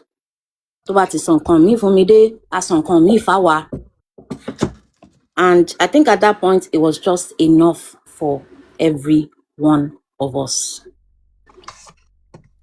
Then that's where Chef T part comes in. Jọ̀ọ́ níbi tó ti ń play voice note right there and there. Kí ni mo sọ pé mo ń ṣe báyìí.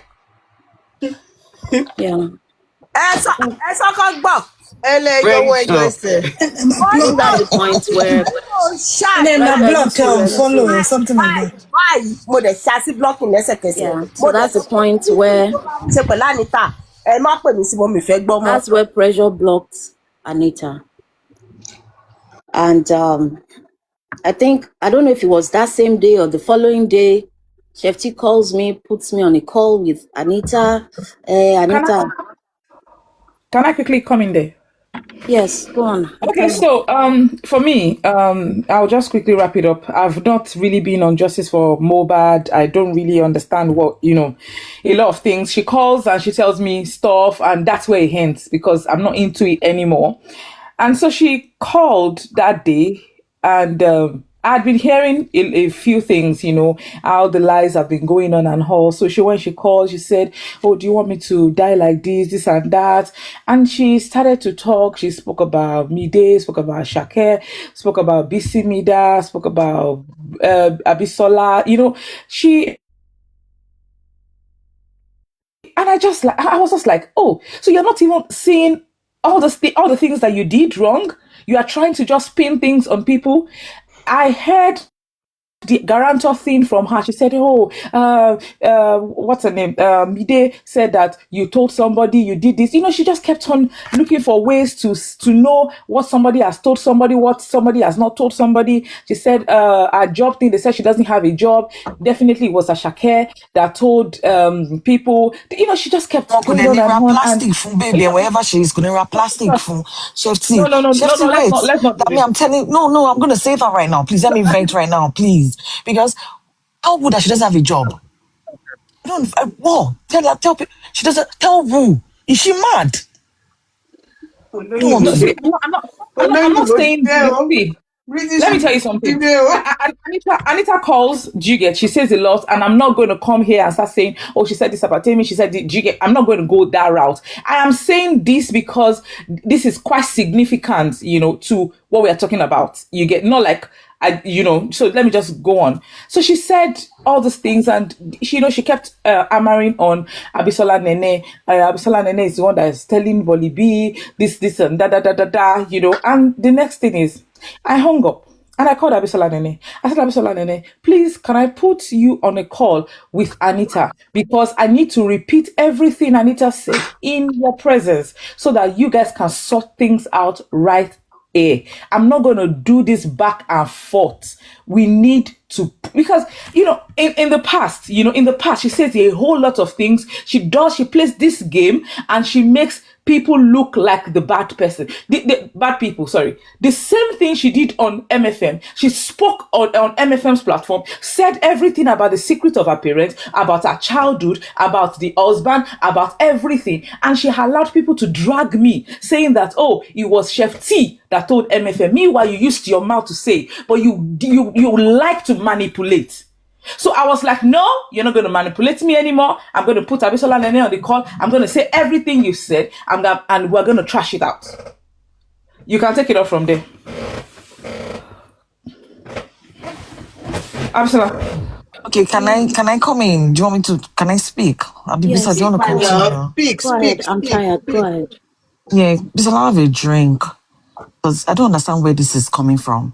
I stayed away from Anita's platform ages ago, because I thought that she was taking the piece with me. If anybody comes, likes of What is the fearless meaning of Dende. taking a piece with you? Please, ma layewa. Mide, I'm so vexed right now. I'm so vexed right now. Let me just speak, because let me just say whatever it is as it comes. Take it. All right. So okay, this is it. People come on the platform, and I don't really engage. I'm there on the panel.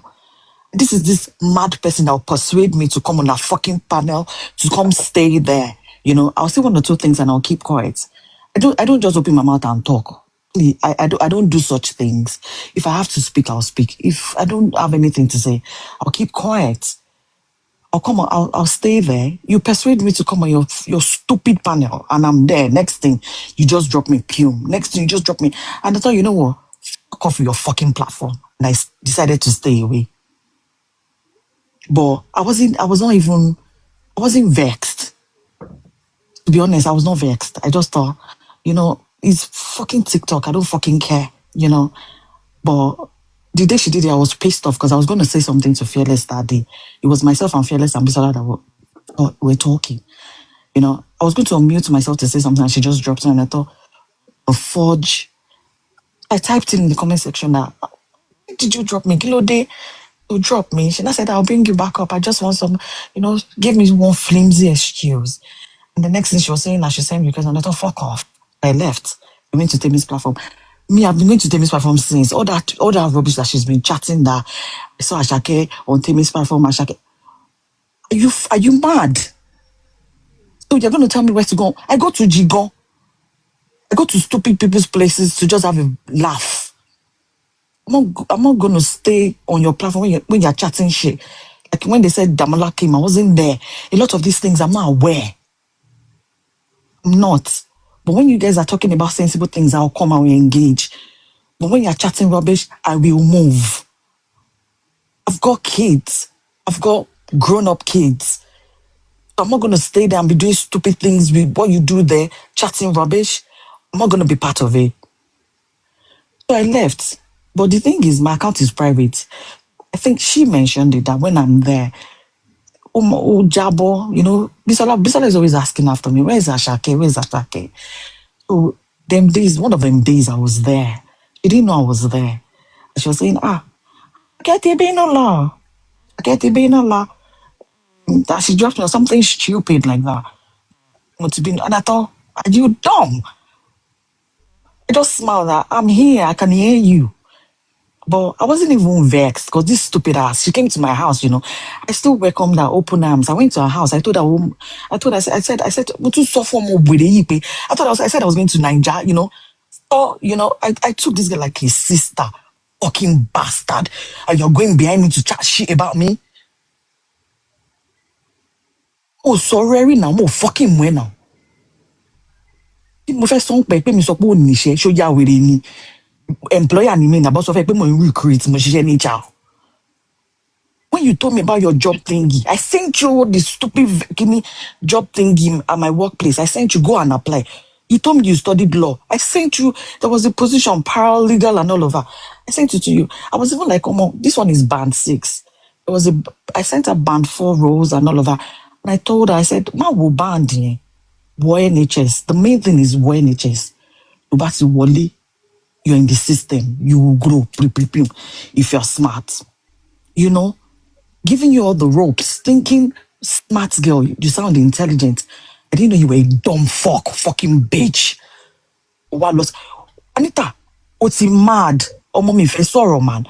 You also sorrow me, kid, only pay me friend, me shopping for you be lesbian, me show you mad, you husband, me. Oh, really? You've been to my house, are you mad? You've seen him now, fine talk, dark boy. I don't talk, Anita boy, you fucking crossed the fucking line, man. I went to Fearless. I wasn't even there when you fell out with Fearless. I wasn't there. And I went there, only busy me that doesn't talk. Don't talk that way. Why would busy me that talk to Fearless like that? I was stunned. I spoke with Fearless. Fearless did not even slag you off, dickhead. She didn't slag you off. She expressed herself. She said she didn't even give a shit about you because at the MFM platform, noted sorrow, see. Oh, sorrow, like that could fucking man, fucking bitch. Eh? Ó sọ̀rọ̀ ẹni ẹlẹ́ni, ó ká ẹ tóbi tó ti ń sọ̀rọ̀ ẹbí tẹ́ máa sọ̀rọ̀ òṣì. Ẹnu yóò ní filter. You just be talking anyhow up and down. She overheard you and she thought, who is this girl that sounds depressed? That was all the things she was telling me, and I thought, what's her trying to calm her down? And I felt really bad for Fearless because then she wasn't going to Tammy's, and she thought she could come to yours. I mean, I'm not gonna lie. I used to enjoy her vibes. I like people with positive vibes, people that make me laugh. I get their vibes. I like people like that. So she comes to yours, and she makes your platform lively. She signed up for one. I don't know what's fairly. I don't kiss her, so I don't do attache. I don't know how to do it from day one. I don't know how to do attache. Just to keep your platform going. People tried and all of that. Oh, then she be with you up and down. Go back here, you know, you could say, people no, now you're 30 something. I saw me, you name me lesbian. Who so pay me? Kilo tu so no. Kilo tu so you pay me lo say ko money ko mak pay me all the time. You mad ni. Me busy gone. No, but seriously. Pay me ko mak pay me. Pay me for what? junction tá a lọ yẹn gangan ibẹ̀ ni sísá àṣàkẹ́ ń gbé wa lọ yìí. So, mo sọ fún ẹ pé lọ bẹ Sister lọ́wọ́ Shake, Fika. I don't mean to. Let me talk before my husband will come upstairs. Because right now I'm vexed. Is she mad? Saying that fún ó ṣe tí ò dáa fún wa. that me I spilled that secret. What secret? I don't know fuck all about this fucking asshole. Serious. Anita. Ọ̀rọ̀ tó bá sọ fún mi bó ṣe ń gba right bí rẹ̀ ó ń gba left jáde. Ọ̀rẹ́ old water wájú mi ní ìfò. Bọ́mú kọ̀ wó pé èmi ò láìkéèyàn máa wá sí another person's country kó wá máa struggle. Wọ́n bá tí mo lè ṣe máa ṣe fún ẹ. I'm not gonna spill all them shit, all them nonsense. I'm not that kind of person. But whatever I did for you, I did it for God. Èmi ò láìkéèyàn máa rí ọmọ làkejì mi tó ń struggle, and I have. No, I'm not gonna spill anything. But Anita, you fucking you messed up, man. You messed up. Your platform, you were doing well, or you were being silly. Much is 1 point, whatever. To ba ṣiṣẹ́ 1 month, ọmọ wa pa ṣu ẹ. You had things, you were doing well. You had correct people on your platform, but you were just being stupid and childish. Wá sọ pé èmi sọ secret wèrè wo ló ní. Nítorí mò ń wò ẹ́, èmi ṣe shopping fún mi ìgbowó padà. Ó máa dé gòkè o. Ó gangan ó rẹni sọ fún ẹni o. I think she's a lesbian. She wants to sleep with me. Ew. Sleep with you. But you've not. mi ò mọṣẹ́ fẹ́sí mi ò mọ ọlọ́run ta ló bàbá ǹjẹ́ àní lọ sílé ibòmí báyìí. You say I want to. You think I'm a lesbian? If you have tasted correct dick, you won't do that. Tó gbé rí orò. Àṣàkẹ́. ẹ wo ẹ bá tẹ̀lé àkókò tó ń bá ti fún yín lásìkò táwa yìí ẹ fà balẹ̀ sọ ẹ̀fà wálẹ̀ mi. ẹ bá mi pè yín lórí fóònù kan wá pa platform. Èmi ló ń bá fearless. God child, I be God heritage. Mo ló ń bá fearless, mo ló ń bẹ̀bẹ̀. Fearless, come back now. Fearless, don't do this. Fearless was obviously she will vex, she will rant. Ṣàṣàkẹ́ má bá sọ ẹ fi sílẹ̀ ẹ ṣe kíní kan. My siblings, they shouldn't even see me doing all this mess because they warned me. They told me pé wèrè ní ẹlẹ́jọ́ òṣì ní ẹ̀pọ̀ máa ń parọ́ kò lè parọ́ kò kù jí. They told me. No, I told them, I said, you people leave me, wisdom. But the thing is, wisdom. Oh, I'm so spoken about, more stupid, man. Tí bá mú ẹ, ilé ẹ 30 minutes ni, M6, má bọ́lẹ̀ mo ti délé ẹ. Má kó àwọn entourage mi, you know my siblings. Tí bá mú ẹ, ọlọ́pàá ló máa settle ẹ. 2 fighting, adìyẹ méjì ń jà. Ọlọ́pàá méjì ló jà. 2 cats. Dàpọ̀ ti crazy. Oh yeah, moving on. Move on, Bisola. Wá kọ àwọn wèrè kan sẹ́yìn. Ìyẹn náà ń pé 50. I don't understand. Wọ́n pé 50. Wọ́n lẹ́nu wá ní pé slow poison. Ọmọ fast poison ni o. Ó ní pé mo ti ń fún ẹ. Màá fún ẹ. Ṣùgbọ́n tó sọ pé ó fẹ́ kú. Ẹni tó bá fẹ́ kú kò kì í sọ bí ọ̀rọ̀ mi dé. Ó ní ká sọ fún ẹ pé àwọn ẹni tí kò mú mi. Bẹ́ẹ̀ lomi Costco. Kò kí ànáùnsì. Tí ò bá sẹ́ni tó bá gbélé, òun rà sọ fáwọn neighbor ẹ̀. Wọ́n á trace ibi tó òun ti wà náà. Ṣèbọ́lá àìlóyìnbó la wà náà. Wọ́n sọ pé mi lọ sọ̀rọ̀ ẹ fún fearless. Èmi tí mo ń bẹ̀ bèbè kiri káyé ẹ máa bàjẹ́. Only everybody. You were rude to Oloribidemi, that's why she left. The way you talk, you lash out on people. I'm gonna say this again, that fucking Iyagba.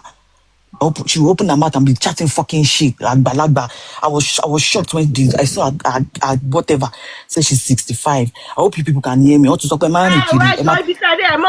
Grandma, mo láyọ̀ láti sọ fún yín pé nǹkan tẹ́ ẹ sẹ́ǹdì ń jọ yẹn tẹ́ ṣe mistake send sínú green app mi mo rí o ó wà lọ́wọ́ mi kódà mo ti send ẹ̀ sáwọn tó yẹ kí n send ẹ̀ sí kẹ́ tó delete ẹ̀ ibi tẹ́ ti ṣe chọ́chọ́chọ́ kiri yẹn tẹ́ ṣe mistake send tẹ́ fẹ́ send sáwọn èèyàn yín tẹ́ send sí mi grandma ó wà lọ́wọ́ mi o. Pressure mi lè gbà ẹ́ lọ́wọ́ ṣé mo pé wọ́n must record wọ́n mọ recording ṣe mi lè like nǹkan tẹ̀ sọ. wọ́n ní lódìdí. kí ló ṣe ẹ jẹ́ kí sísá àṣàkẹ́ ẹ má bínú sísá ẹ má bínú bẹ́ẹ̀ ẹ jẹ́ kí sísá àṣàkẹ́ ṣe àlọ́ lórí burúkú ni yẹn ní sẹ́ẹ̀. No. I think Sister Ashake is done. Let me just see me. Look at me. Ashake, I think what I'm trying to say is, I know you want to rant, but let's finish the cocoa so that people can understand. Because now, I want Pinky. Ẹ jáde, ẹ ń pè wá lórúkọ. Ó ní mi alábòsí. Mo sọ rẹ̀ rí ní ṣé mo mọ̀ rí ni. Because according to you, that's stupid beef. Bísọ́lá ní sùúrù. Búfìsì ni àwọn adìlànà abúlé. Ìgbà tẹ́ ẹ wá. Máa kóra yín jọ like. Búfìsì, are you stupid? Do you think I'm a child? Are you fucked? Pé wọn kóra wọn wá kó wọn rojọ́. Àṣàkáyé wọn ní ìwọ ló lọ sá fún pé kò. Anita ṣe mo wọlé ẹ rí. Every time I come to your house, I park in front of you, I drop wherever I want to drop, and I just leave. Buffy is now saying, like, why are you trying to talk us down? Don't talk me down, oh. You're bloody 45. Almost same age range. I'm not going to say my age, but same age range. I might be talking like a babe. I'm not a child. Don't talk me down. All those stupid things, you're already whooping them out on Anita's platform. And you guys should just stop it now. And I'm like, you don't talk to people like that. You don't know who is who. Bufis wọ́n sọ pé alábòsí èmi ṣe báyìí sí I don't even Bufis ó dẹ̀ sọ pé ó lọ Unilag ta ló mú ẹ rí short put not tall o but you know before you start cursing people out here you need to check yourself out man check yourself out before you start cursing people. You guys now they now went. I was wondering. These people, they went on a blocking spree. I can't be bothered. Block me. I don't fucking know you. I don't want to know all your. They started blocking people. Mama fucking block gbogbo wọn padà ní o. That heritage, any sister Ashake. That Temi zone was obviously it was planned. They've had it in for the baby. ẹ fẹ́ bá tẹ́mi jà fún ìyẹn lọ bá tẹ́mi jà wá sọ fún yín pé àjà inú mi dùn pé sísà mi sọ kìíní kan lánàá pé bísí mi dá sọ lórí conference call pé ṣé ìgbà tó ń múra kọ́kọ́ kó fẹ́ lọ jà ṣé o ti lọ́mọ ogun tó fẹ́ lọ bẹ̀ jà because àwa ò ní jà jà tẹ́mi ò ṣẹ̀wá àlè bá ókè tí bá tẹ́mi jà tó bá pè mí pé gbẹ́nu wá bí ẹlẹ́nu rírùn kí ló fàjà láàrin wa àti tẹ́mi kí wá ní Anita sọ pé. ẹ tí mo pé ẹni tó kó gbogbo ọ̀rọ̀ ìjà yìí sí Anita lórí Pinky ni. mi fẹ́ lọ síbẹ̀ Anita ní ọpọlọ tiẹ̀ nígbà tó yí. mọ̀kọ́ tí mo ṣe ń yọ bẹ́ẹ̀ because bí Pinky ò mọ̀jú pé ọlọ́jà. Anita wà lára ẹ̀ ẹ gbàgbé òṣì. ó wà ń bẹ̀ mi ò ṣẹ́ni ẹ máa gbọ́ mi pressure ti wà I'm not disputing you. kò tún máa bì sí àwa kalẹ̀ sí tèmi ni ṣe báwa làwọn sọ pé irọ́ kò jọ sẹ̀ kò jọ láti kò jọ sẹ̀. Àṣàkẹ́ nígbà tí mo ní Jenny ti bẹ̀rẹ̀ jáde kílẹ̀ gbọ́ ẹ̀ sọ láàárọ̀ yìí. Ní wọ́n bí ẹ̀ ṣe máa ṣe wọ́n kiri kiri. Ìpè ẹnu ẹ̀ bó ṣe máa rojọ́ lẹ́nu ẹ̀.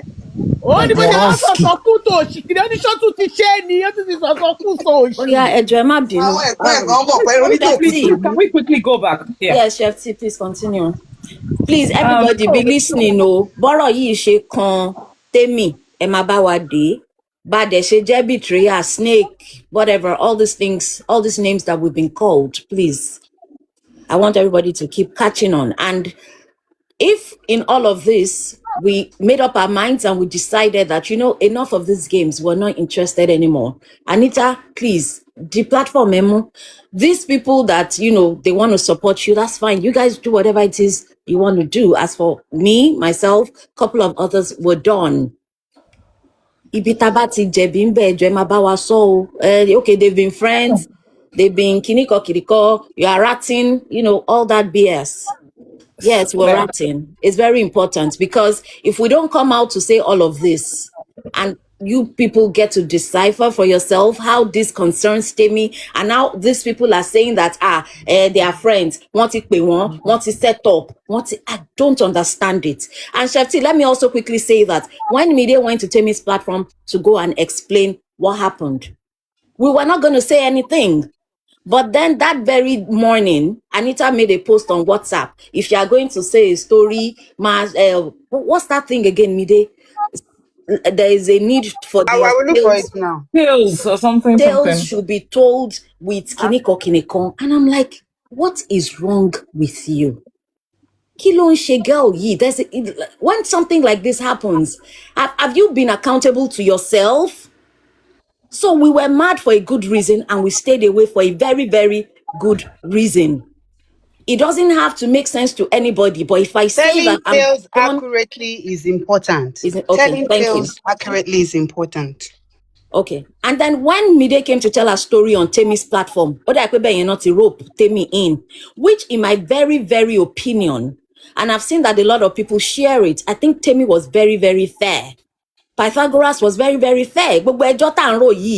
Even though we wanted to maybe go into it a little for people to see that we're not betraying this girl, or we're not just, saying all these things that we are saying. A lot has gone on in the background. Nobody let us talk, and we're like, okay, you know what? Ojoro Tito, let's leave it. You guys calm your titties. Let's leave it if it's necessary. And then you brought out all these women that started to move mad. For what reason exactly? They were there, they were calling people names. Anita, lè sọ fún mi pé o gbádùn gbogbo nǹkan tó ń ṣe yẹn. Me, I know you. I have read you like a book. You have mastered the art of manipulation. Gbogbo nǹkan tó ń ṣe yìí, ó wùn ẹ́ ni náà ṣe ń ṣe. Because tí kò bá wùn ẹ́, gbogbo wa la wà lórí TikTok. A máa ń dá sẹ́jọ́ lójoojúmọ́, a máa ń ganu sọ̀rọ̀. Tí kò bá wùn ẹ́ nǹkan tó ń ṣe, you will call them out and you will tell them, tẹ́ bá fẹ́ support me, this is not the way I want you to support me. The next thing we know, all these women are going on a blocking spree. They are posting shit. They are doing all of this. I'm like, okay, you know what? Two can play. Queen Abiki, ẹ̀yin tẹ́ wá síbí báyìí ní alẹ́ yìí, tẹ́ wá sọ pé kiniko. When you were there on that platform and they were saying all that shit the other day, that's the day that they were shading Pytha and saying all sorts, that they opened their platform and they started talking a lot of shit. You were there, and I saw that you were there. Money, Queen Abiki, woman, she probably doesn't know what is going on. I came to your DM. I sent you a message, Queen Abiki. Money, please, if you don't mind, I'd like to explain a few things to you, just so that you can hear the other side. Ever respond to me? I don't get app notifications, so I was sitting in my DM waiting for you to respond.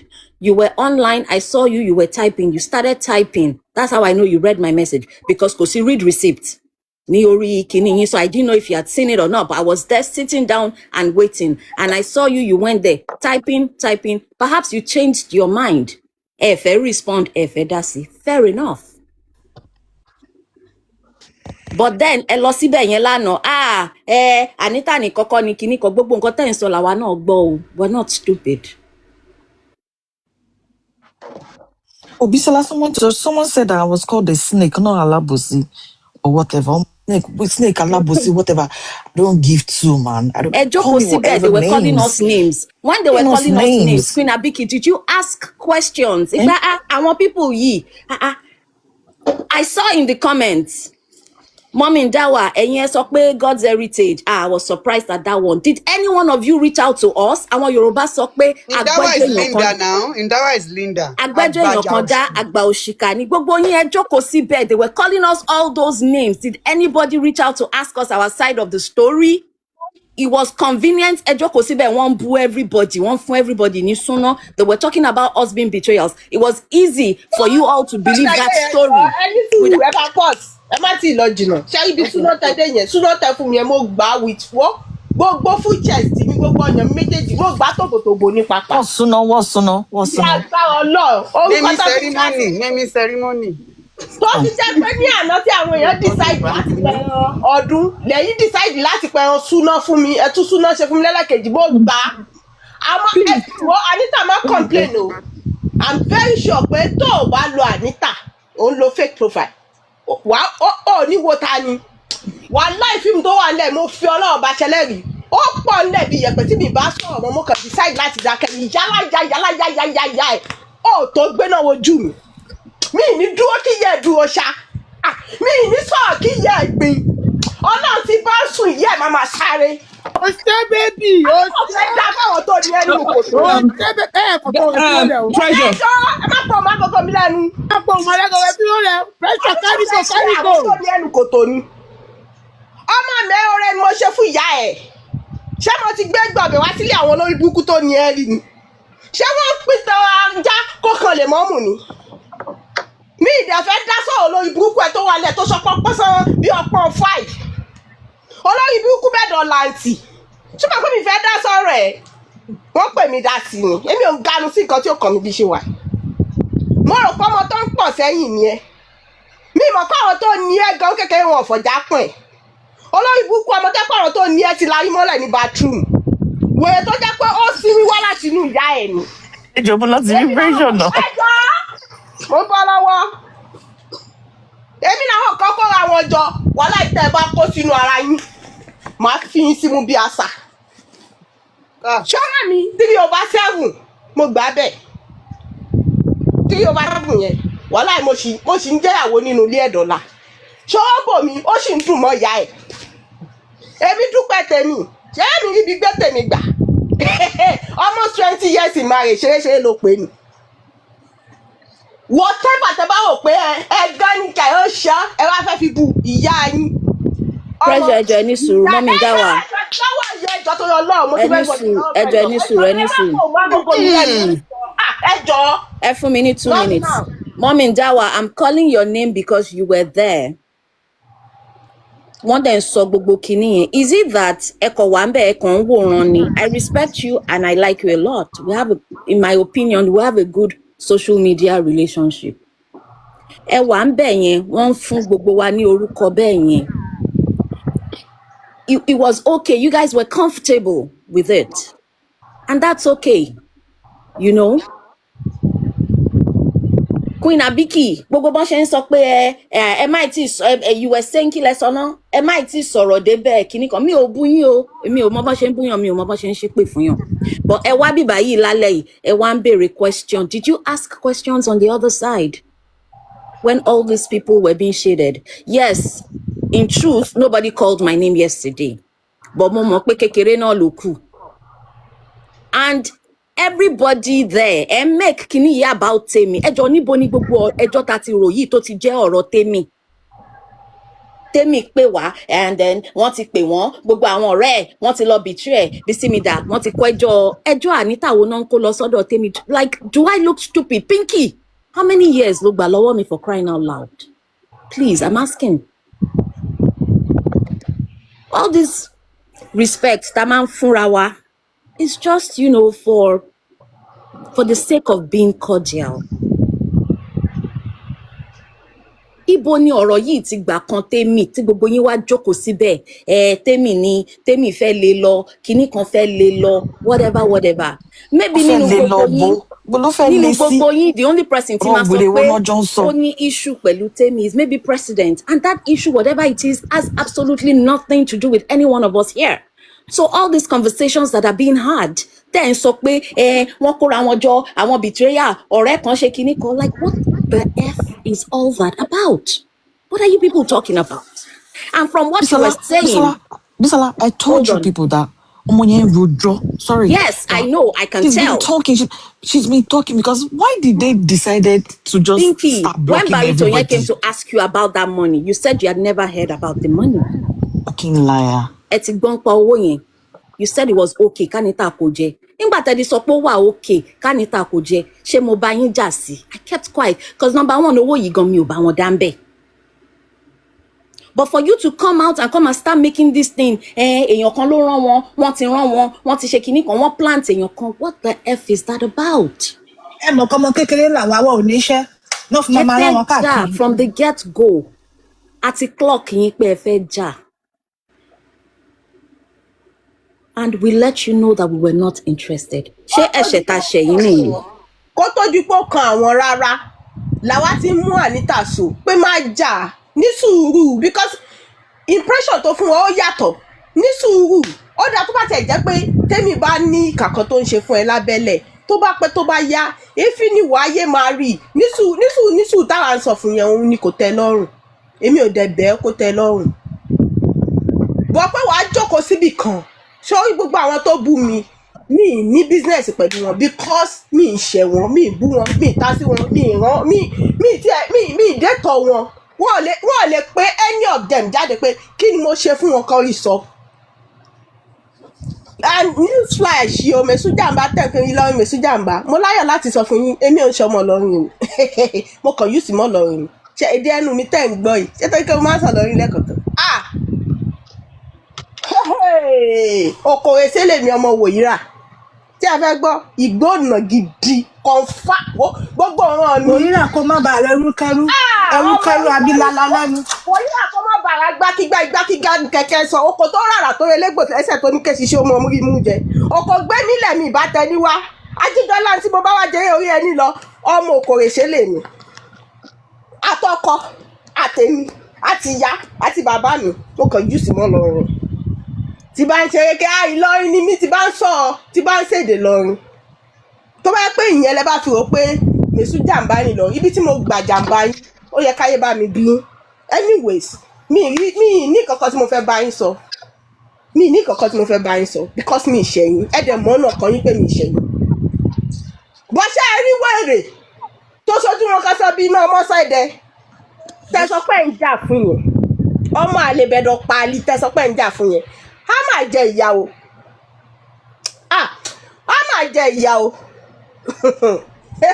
a máa dá dánmọ̀ o. Pressure, exactly what I said, pressure. àti kọ̀ àtàdá àti bọ́ kò sí tó dànù o wàhálà ìmọ̀ activate violence fún ẹ ọlọ́run ìwà jẹ ìyà jùjọ sí lọ mo promise ẹ bẹ́ẹ̀. Pressure nǹkan tí mo sọ lánàá nìyẹn. I remember what I told. I think it was Fearless. I told her. Yes. That's what I said. That we can't. Àwa kan apply wisdom pé no. Pressure ẹtì ẹ ní sùúrù àwọn tó wà pẹ̀lú ẹ̀sìn tó ń ran kankan tó ń ranṣọ tó ń ṣe èyí tó ti sọ lẹ́yìn tí wọ́n kọ́ tá a bá sọ̀rọ̀ yẹn síta nǹkan kò ní dàbí pé yẹn ṣe kínní. Exactly what I said. Or being instigating or anything. In all of this, it's just setting the record straight. Bí àwọn èèyàn ṣe ń pariwo orúkọ Bisimida tó. No sense. You used your mouth to say that yìí ló ṣe bẹ̀rẹ̀ sí ń bá Bisimida close. Meanwhile, everywhere they are calling her name everywhere. Is Bisimida, is this, is that. You denounced us. Only the January ni wa ti Bisimida ṣe bẹ̀rẹ̀ sí close, and then somewhere along the line, Abisola Nene came in. That's how you said it. Somewhere along the line. So please, nínú gbogbo ọ̀rọ̀ yìí, ìwọ gangan, you have stated that we are not your friends. So please, kí ni tèmi nínú gbogbo ọ̀rọ̀ tó wà nílẹ̀ yìí ẹjọ́ nítorí Ọlọ́run táwọn godmother ìbọn ṣe ń block náà ń ṣoríṣiríṣi, there's nothing, and I know you ìwọ ló ń ṣe gbogbo wèrè yìí o Anita, ìwọ ló ń dún lábẹ́, o ti gbé story lọ. Bufis ń sọ lánàá ń sìn pé Anita ṣebí mi dé, Anita texted you. Anita texted you to tell you pé kìíní kan. Did Anita text her? Ẹ sọ pé ẹ ní proof. Did Anita text her? Bufis, you also said that. Wọ́n ní bọ́t àwa bú wà níta, àwa fúnra wa la máa lù ẹ́. Tẹ́lẹ̀ ni wọ́n fẹ́ ká wá bá jà tó sọ pé ẹni sùn pressure ẹjọ́ ẹ jẹ́ kí n address àwọn nǹkan tán sọ. You also said that. Bufis, you also said that you have screenshots. It is Bisimida ló ń gbé information wá fún. There is no host lórí TikTok tí nǹkan máa ṣẹlẹ̀ tí kò ní léèyàn tó máa sọ fún tó máa sin nígbẹ́rẹ́ ìpàkọ́. No that and no peace.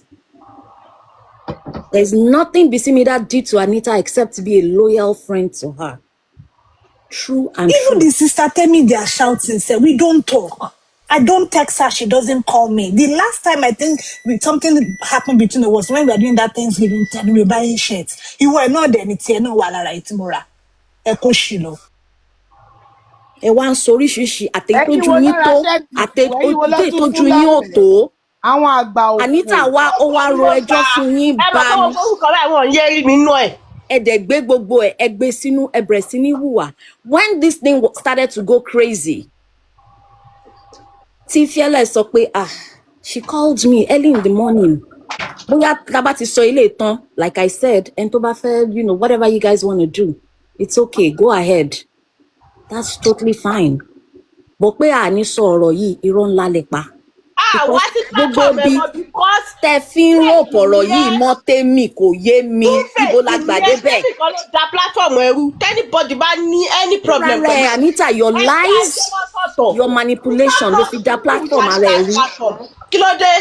A dẹ̀ dákẹ́ láti jọ a dẹ̀ ń wò pé wọ́n dẹ̀ ń jáde fún wa lójoojúmọ́ wọ́n dẹ̀ ń bú wa láti jọ́ sí ọ̀rọ̀ ti sọ̀rọ̀ tí mo ti rí tí wọ́n blọ́ọ̀kù mi lákàntì kìíní èmi náà bọ́ sí orí kejì mo ṣá Ọlọ́run ò fìyà jẹ anybody kálukú lájọ́ lo fóònù ńlá èmi náà ṣá everybody sí blocking àwọn tí ò ẹni tí ò rà gan ó sọ nú ẹ̀ mo block everybody mi ì mọ nǹkan tẹ̀ ń ṣe lórí platform yìí mi ì rí platform mi ì tí ẹ̀ rántí ń pa yín mọ́ òtìgbà tí mò ń rí gbogbo àwọn cut and sew káàkiri kí ló dé náà ṣé èèyàn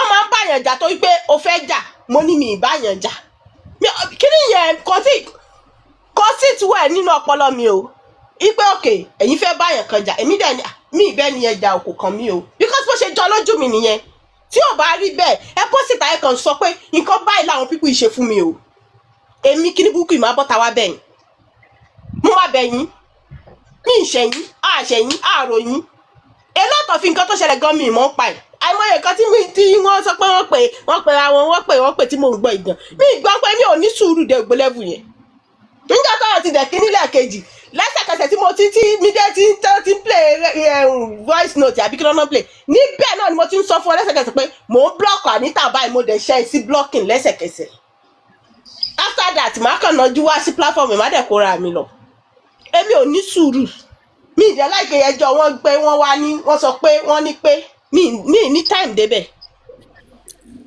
ẹ tó bá nínú fùfù wọn bá ló máa ń ṣe kíní mọ́ ẹ tó bá dẹ̀ mọ̀yán bú òkì fẹ́ kan bóun kò ń rìn níbi tán ti máa bù reason tí mo fi wá stay back nìyẹn àwa wá sí platform ẹ mọ́ ó wá ń dùn ẹ́ ó wá ń sọ kótókótó ó wá ń ṣe wọ́nranwọ̀nran káàkiri wọ́n wá ń bú wa tí ò bá tiẹ̀ ju orí ọjọ́ kan lọ ṣé kò yẹ kó rò mọ́ wa lára pé no ẹ má bù wọn ò kíní kan o bọ́ nígbà tó jẹ́ pé àwọn olórí burú tó bí ẹ náà bá oore jẹ ni wọ́n kí ló tà nílùú ibi tó ti wá wọn ṣiṣẹ́ náà alápá má ṣiṣẹ́ nìyín lù yín bí kẹ́ ẹ̀ jalè bí kẹ́ ẹ̀ dọ́kọ̀ bí kẹ́ ẹ̀ gbá bí kẹ́ ẹ̀ lọ́ọ́ lébò. àjọ wà á lé ní Shefty ń fẹ́ lọ sùn ẹ jẹ́ kí Shefty sáré sọ títí wọn kọ lọ. ọlọ́run kún bí ọ̀run àgùnfọ́n alájà ìfura jẹ. President jẹ́ kí Shefty ṣetán ká round up torí ó ti rẹ̀ èmi. I think I'm coming down with something. ẹ lọ sùn a pè é sọ wá platform tó bá tẹ wa lọ́rùn. ó yẹ jẹ́ kí Shefty sáré ṣetán ẹ sáré tẹ̀ fún sáré ọ̀rọ̀ kọ́ lè lọ. Yeah. So before I address, Did you get your bestie? so before I address, sorry, I'm really tired. Before I address Pinky, I'd like to quickly round up. I might not be able to say so much of what I wanted to say before, but I just wanted to quickly say how I came into the picture because I was not in the picture in any way before. I came into the picture when Abisola Nene called me and said, I know you have a recruitment agency. Why are you not getting your friend a job? That was how I came into the picture. And she said, we need to do something. You need to do this. You need to do that. And I told her, I said, oh, did she tell you I'm not getting her a job? I said, my staff reached out to her. They gave her about 5 interviews. She attended none. And that when I reached out to her, she said that she just won a contract of £1.2 million with NHS. It's a cleaning contract and she will be sponsoring herself with the contract. So that was what she said. I told Abisola Nene. And she said, no, that one is gone. She might have said all those things. Now I am in charge. I am this, I'm that. We're going to make sure that things are done right. If you get her other interviews, she will attend the interviews. She will do this, she will do that. I don't want you to give up. I want you to write. I said, see, she said she needs a guarantor that has made £500,000 over the last 10 years in the UK for the NHS contract. And I said, that's the person I'm looking for. Eventually I got one and I gave her all the details of the person. I said, okay, what is the person supposed to do? Can you give the person the format for the guarantee or reference, whatever, and everything? And she never got back. I said, what's the name of the, everything was just all somehow. And I started doubting it. Was there really a contract? And I was looking for who to guarantee the whole thing. And then she said, oh, now she's settled. While on the platform, she would say, congrats, thank God, because we've done business insurance. This one, we are waiting for March 23rd to start this. And I told Abisola Nene all these things, and she said, no, the situation is not like that. We have to get something going. I said, I'm not interested. She said, no, we have to do something. I said, okay, no problem. Okay, tell her to reach out to me. Then we take it up from there again. She said, no, she might not want to reach out to you. You just go ahead and do whatever you want to do. That was how I came into the picture. So all those things that had been happening and everything, I did not know anything because I was not aware and I was not in the old picture. And now I would go to, because I had to, I wanted to just give a disclaimer because they said, oh, is Temi, is this, is that, is that, Please let people know that all of this information you sent to Bufis as well. She's aware, they know. Okay, yeah. So after I got to know about the whole thing about Mide, I got to know about Mide and Anita and everything. And I was like, I just got overwhelmed. I said, who do we talk to? I said, okay, the next thing, I just called, I picked my phone. I sent a message to Pinky. I said, can I speak to you? I called her and I said, this, and she said, can I add Buffets to it? I said, oh, go ahead, add that to it. I said, see, I'm not here because of Anita. I'm here because of Mide. I said that day. I said, I'm here because of Mide. Do not let this thing escalate. What do we do? What do we do? And Buffets was like, kilo to fair, Shebati bear. And this is not Orebe. This is not Orebe. We need to do something about it. This is not Orebe. That's can you call any Atiba Anita get a guarantor me? Can you call on my denye? Oti share, Oti shaking call, or she will bear. Later she said, Okukun washeni, Korini. And I said, oh, really? I don't think Onwashe, because she told me she wasn't looking for a job. That was what she told me. I don't think Onwashe. That was what I told Buffets. And Buffet said, kiniko. So when they were going to talk, they said, ọ̀rẹ́ sọ pé kò wáṣẹ́, ọ̀rẹ́ sọ pé no. And I sent proof to her. I sent the screenshot. I have never, ever since I started this job, I've never sent any details to a third party. When I had to send screenshots of emails and my staff reaching out, and she never responded to them. So for me, and I'm just going to skip all the stories and everything. And two people that I want to address. I want to address Pinky. I want to address Pinky before I go to Queen Abiki, because I know Queen Abiki has updated his status for me. Pinky, even though you try to act like you've changed, but I know you can never change. You're from the gutters. You can never change. There is nobody, Tobashi, me, I know you. I knew you from MFM's platform. And I remember that time, I would tell MFM, Alima shekpe by shekpe. Alima shekino, they're just scaring people away. They're just, why? She was the one. The first time I was going to speak to Pinky told me, Kiniko, emi o kin fi Wumi e gbàdúrà o fara mi o pé kemi fi biru ọmọ bi ti àbí kíyàwó mi komo mi fẹ́ irú kiniko bi ti ti e. Ṣé o mọ̀ pé òun ló pa Mohbad, òun ló ṣe kiniko, go there say 200 million. Wọ́n gbowó kan fún ya Mohbad. She just said a whole lot. This Queen Abiki that is talking, the day I spoke to her, I said, I'm done with justice for Mohbad. That was all I told her. I said, a lot of people on this platform, on this Wumi skin, I said, they are hypocrites. That was what I told her. I said, they are hypocrites.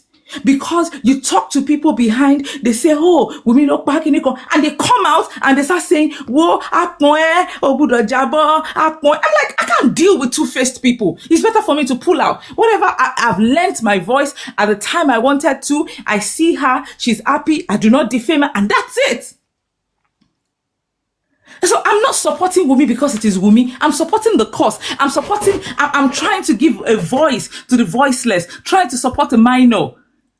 Support someone that is being bullied. That is what I'm here for. I'm not going to sit here and see a bunch of hypocrites. There is nobody, Pinky, to ever basheri to babeje. There's a cause that follows you. It follows you everywhere you go.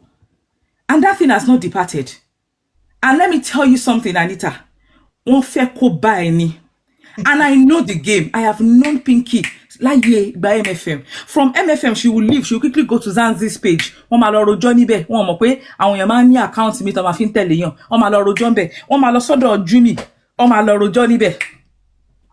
From MFM platform, she will go to Tennis platform. Tomati drop one nibe, she will come back and say, when they drop me, when embarrass me nibe, when she kiniko. When Tomba fe jade fe yon lo ma koko jade fe yon ti ba MFM ja, o ti ba Jumi ja, o ti ba Zanzi ja, o ti ba Karimo ja. All the secrets, gbogbo weapon ti Karimo nile ni. This Pinky came close to the people that were close to Wumi, got all the details and gave it to Karimo. Everything that Karimo has today came from Pinky. 100%. I second that. Karimo all the weapon. She fought with everybody. When she knew that liars, liars, I should refer to, because I asked her when she said liars, I said, let me call liars. Kilo she, makbeo, masheo, onjen jakburu kakiri. Looking for who to support them. I'm sorry, I was also a victim at that time, to think that Kilo de TMFM sheba sheba. Kilo tikiniko. Yeah, I'm not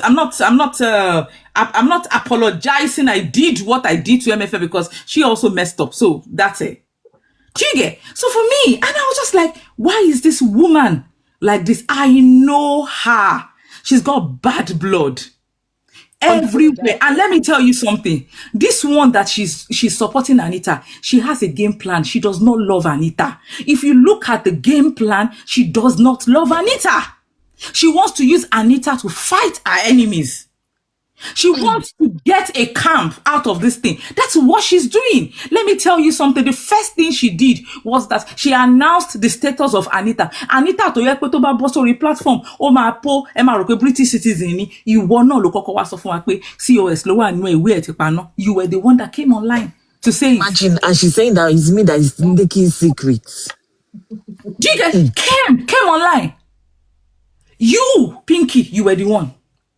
You keep coming to say different rubbish. If you didn't support Anita, or not letting stop it. You made sure that you came for everybody that was close to Anita. You know why? Because you were envisaging that this kind of you were expecting that this kind of day will come where we would all be spilling secrets. Me, I'm not going to spill Anita's secrets.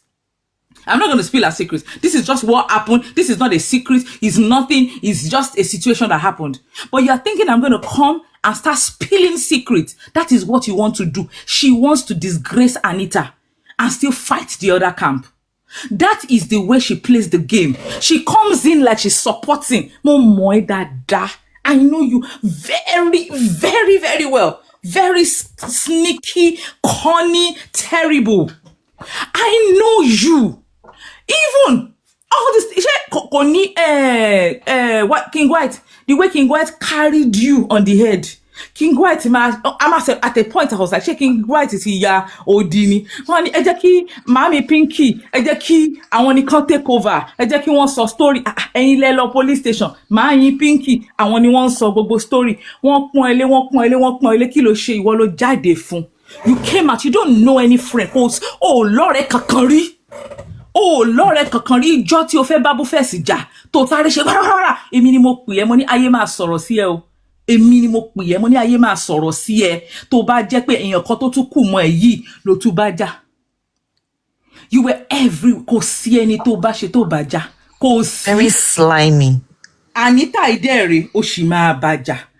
Mo gbọ́ sọ pé I will carry your picture out where they put scammer on your head.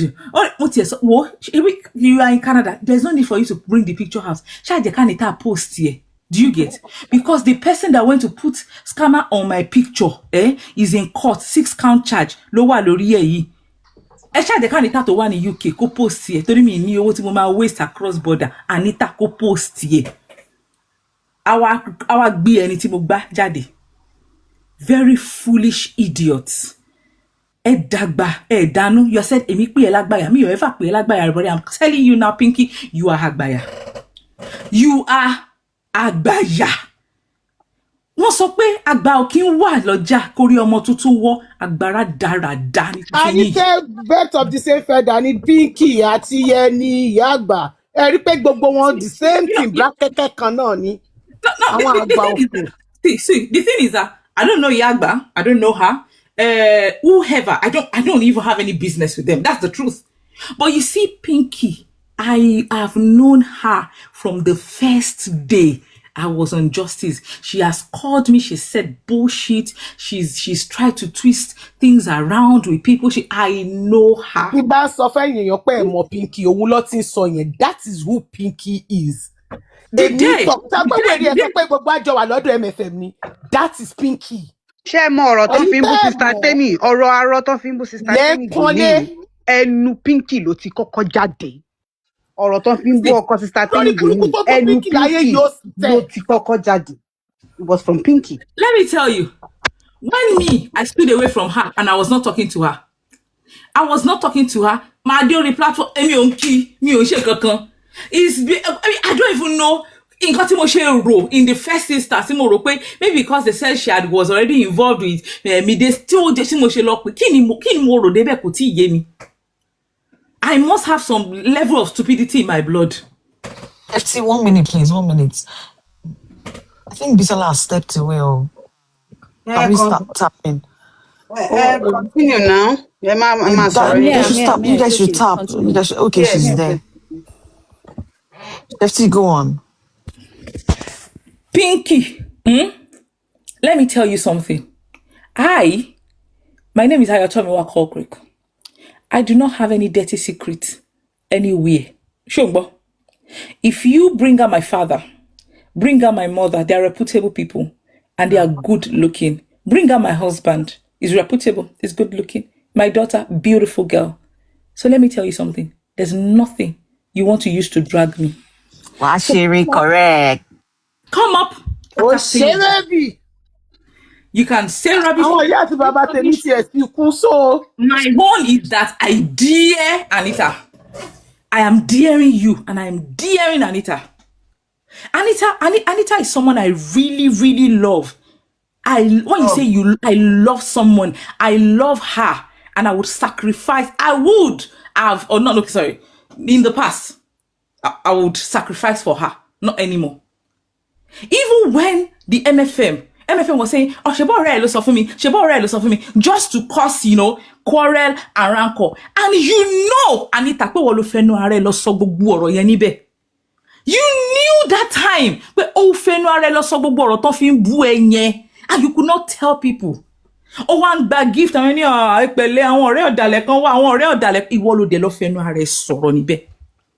don't want to be repeating all those things. I don't want to repeat it because it's going to until tomorrow. I'm not going to repeat it.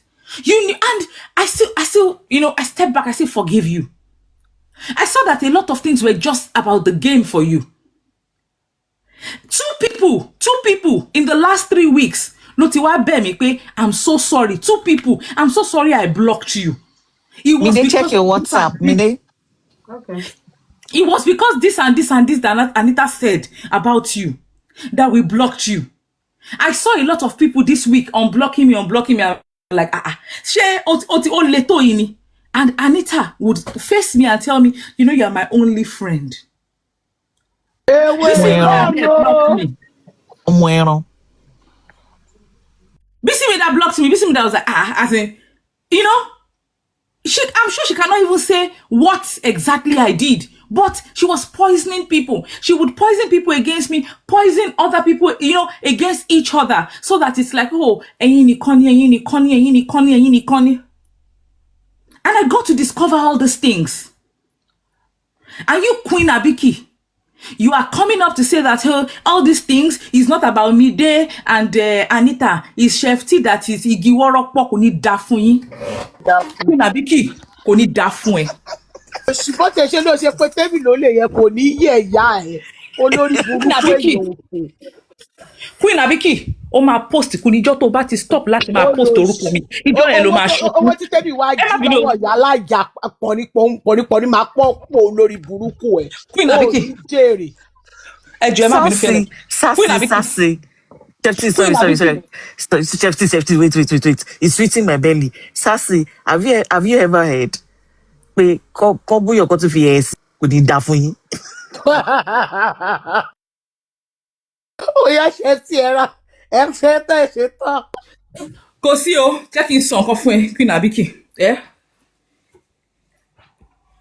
Kò ní sí ọmọ ẹ kankan that is going to have as much integrity that I have in life. Chefty, no kids, please. Chefty, no, don't do that. Chefty, don't do that. No. Okay. I'm sorry.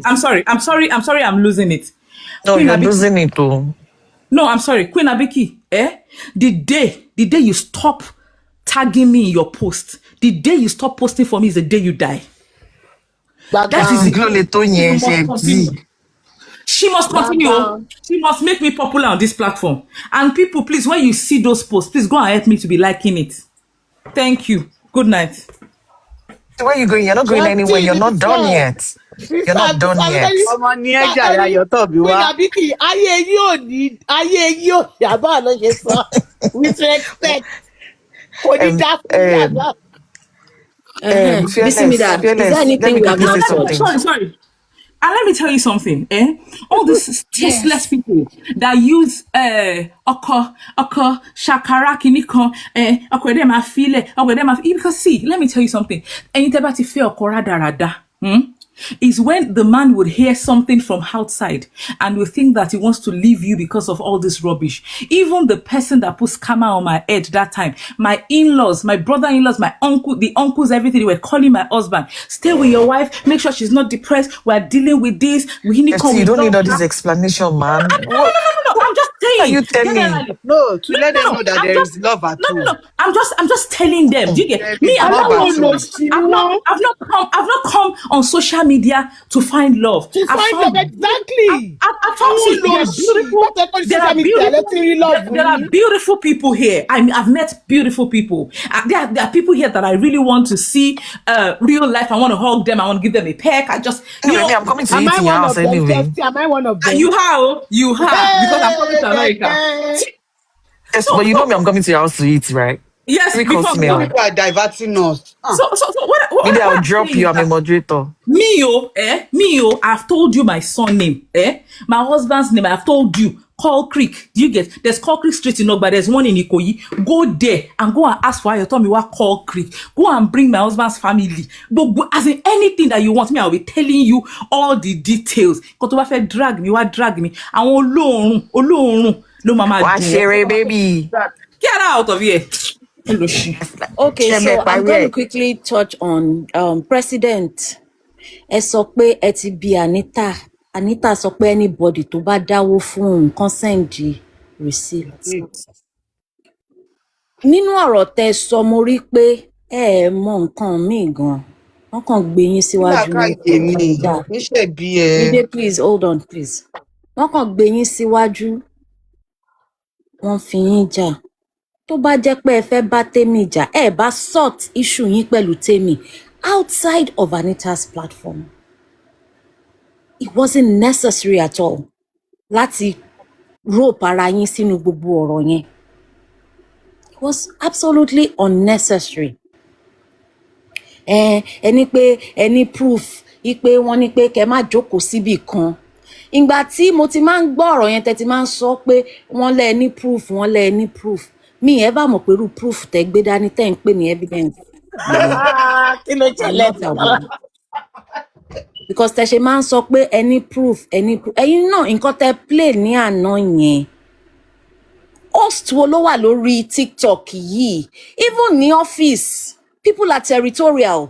Kí lẹ play? Nǹkan tẹ́ play ẹ má bínú o, kò ní meaning, kò sọ̀rọ̀ ń bẹ. Kò make brain, man. Kò ní meaning, kí lẹ play yẹn. Àtijọ́ ìtẹ́tí máa ń sọ, and I have my proof, and I have my proof. No, she didn't say proof, Bisola. She said money ẹ̀rí. Evidence. Okay, whatever that is, you know. Whatever. She said ẹ̀rí. Àwọn kìíní yẹn kò ní meaning. Nǹkan tẹ́ play yẹn, like, I mean, someone said it yesterday that ṣe listen sí kẹ́ tó gbé síta. Even as human beings, we are territorial. Ajá lásán tájá bá wà nulẹ̀ tẹ́ bá má jà mí wá, ẹ máa rí pé wọ́n máa jà, even adìyẹ. There is absolutely nothing in that thing. Ẹ jẹ́ kí n wá sọ fún yín, Anita gan tẹ́lòmíì bá lọ sí another place, ó máa ń mọ́jú ṣótán. She did though. She said me I'm going to Temi. Ẹlòmíì gan bá lọ ṣí lásìkò tí ò sí ń ta, òun gan bínú. She did though. Ìyẹn tún kọ́. She was gossiping about me that I went to lọ ṣí Temi's. platform. So kí lẹ̀ ń sọ̀rọ̀ ń pa, ẹ kàn ń jà, kí lẹ̀ ń jà fún ẹjọ́ nítorí Ọlọ́run. I don't get it. Wọ́n wá plan what? Pinky, you were acting as if mò ń pa ọ̀rọ̀ owó tí Barito yẹn ń bí yín lánàá. I mentioned it to you. Bisimida and I will talk to you about it. Ẹ sọ pé anybody come mú proof wá. Mo ní proof Barito is said ọ̀dẹ́kẹ̀. Anita ẹ̀wọ̀ ẹ̀jẹ̀ kẹ́mi sọ owó wíìdì And not only her, Buffet was also on that call.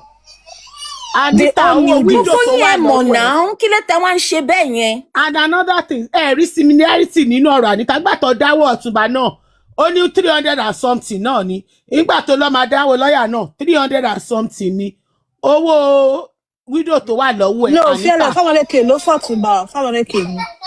Ọjọ́ Tanita send receipt owó Ọ̀túnba gan sí mi. I asked her, what is this? What are you sending to me? Kí ni ìtumọ̀ kíní?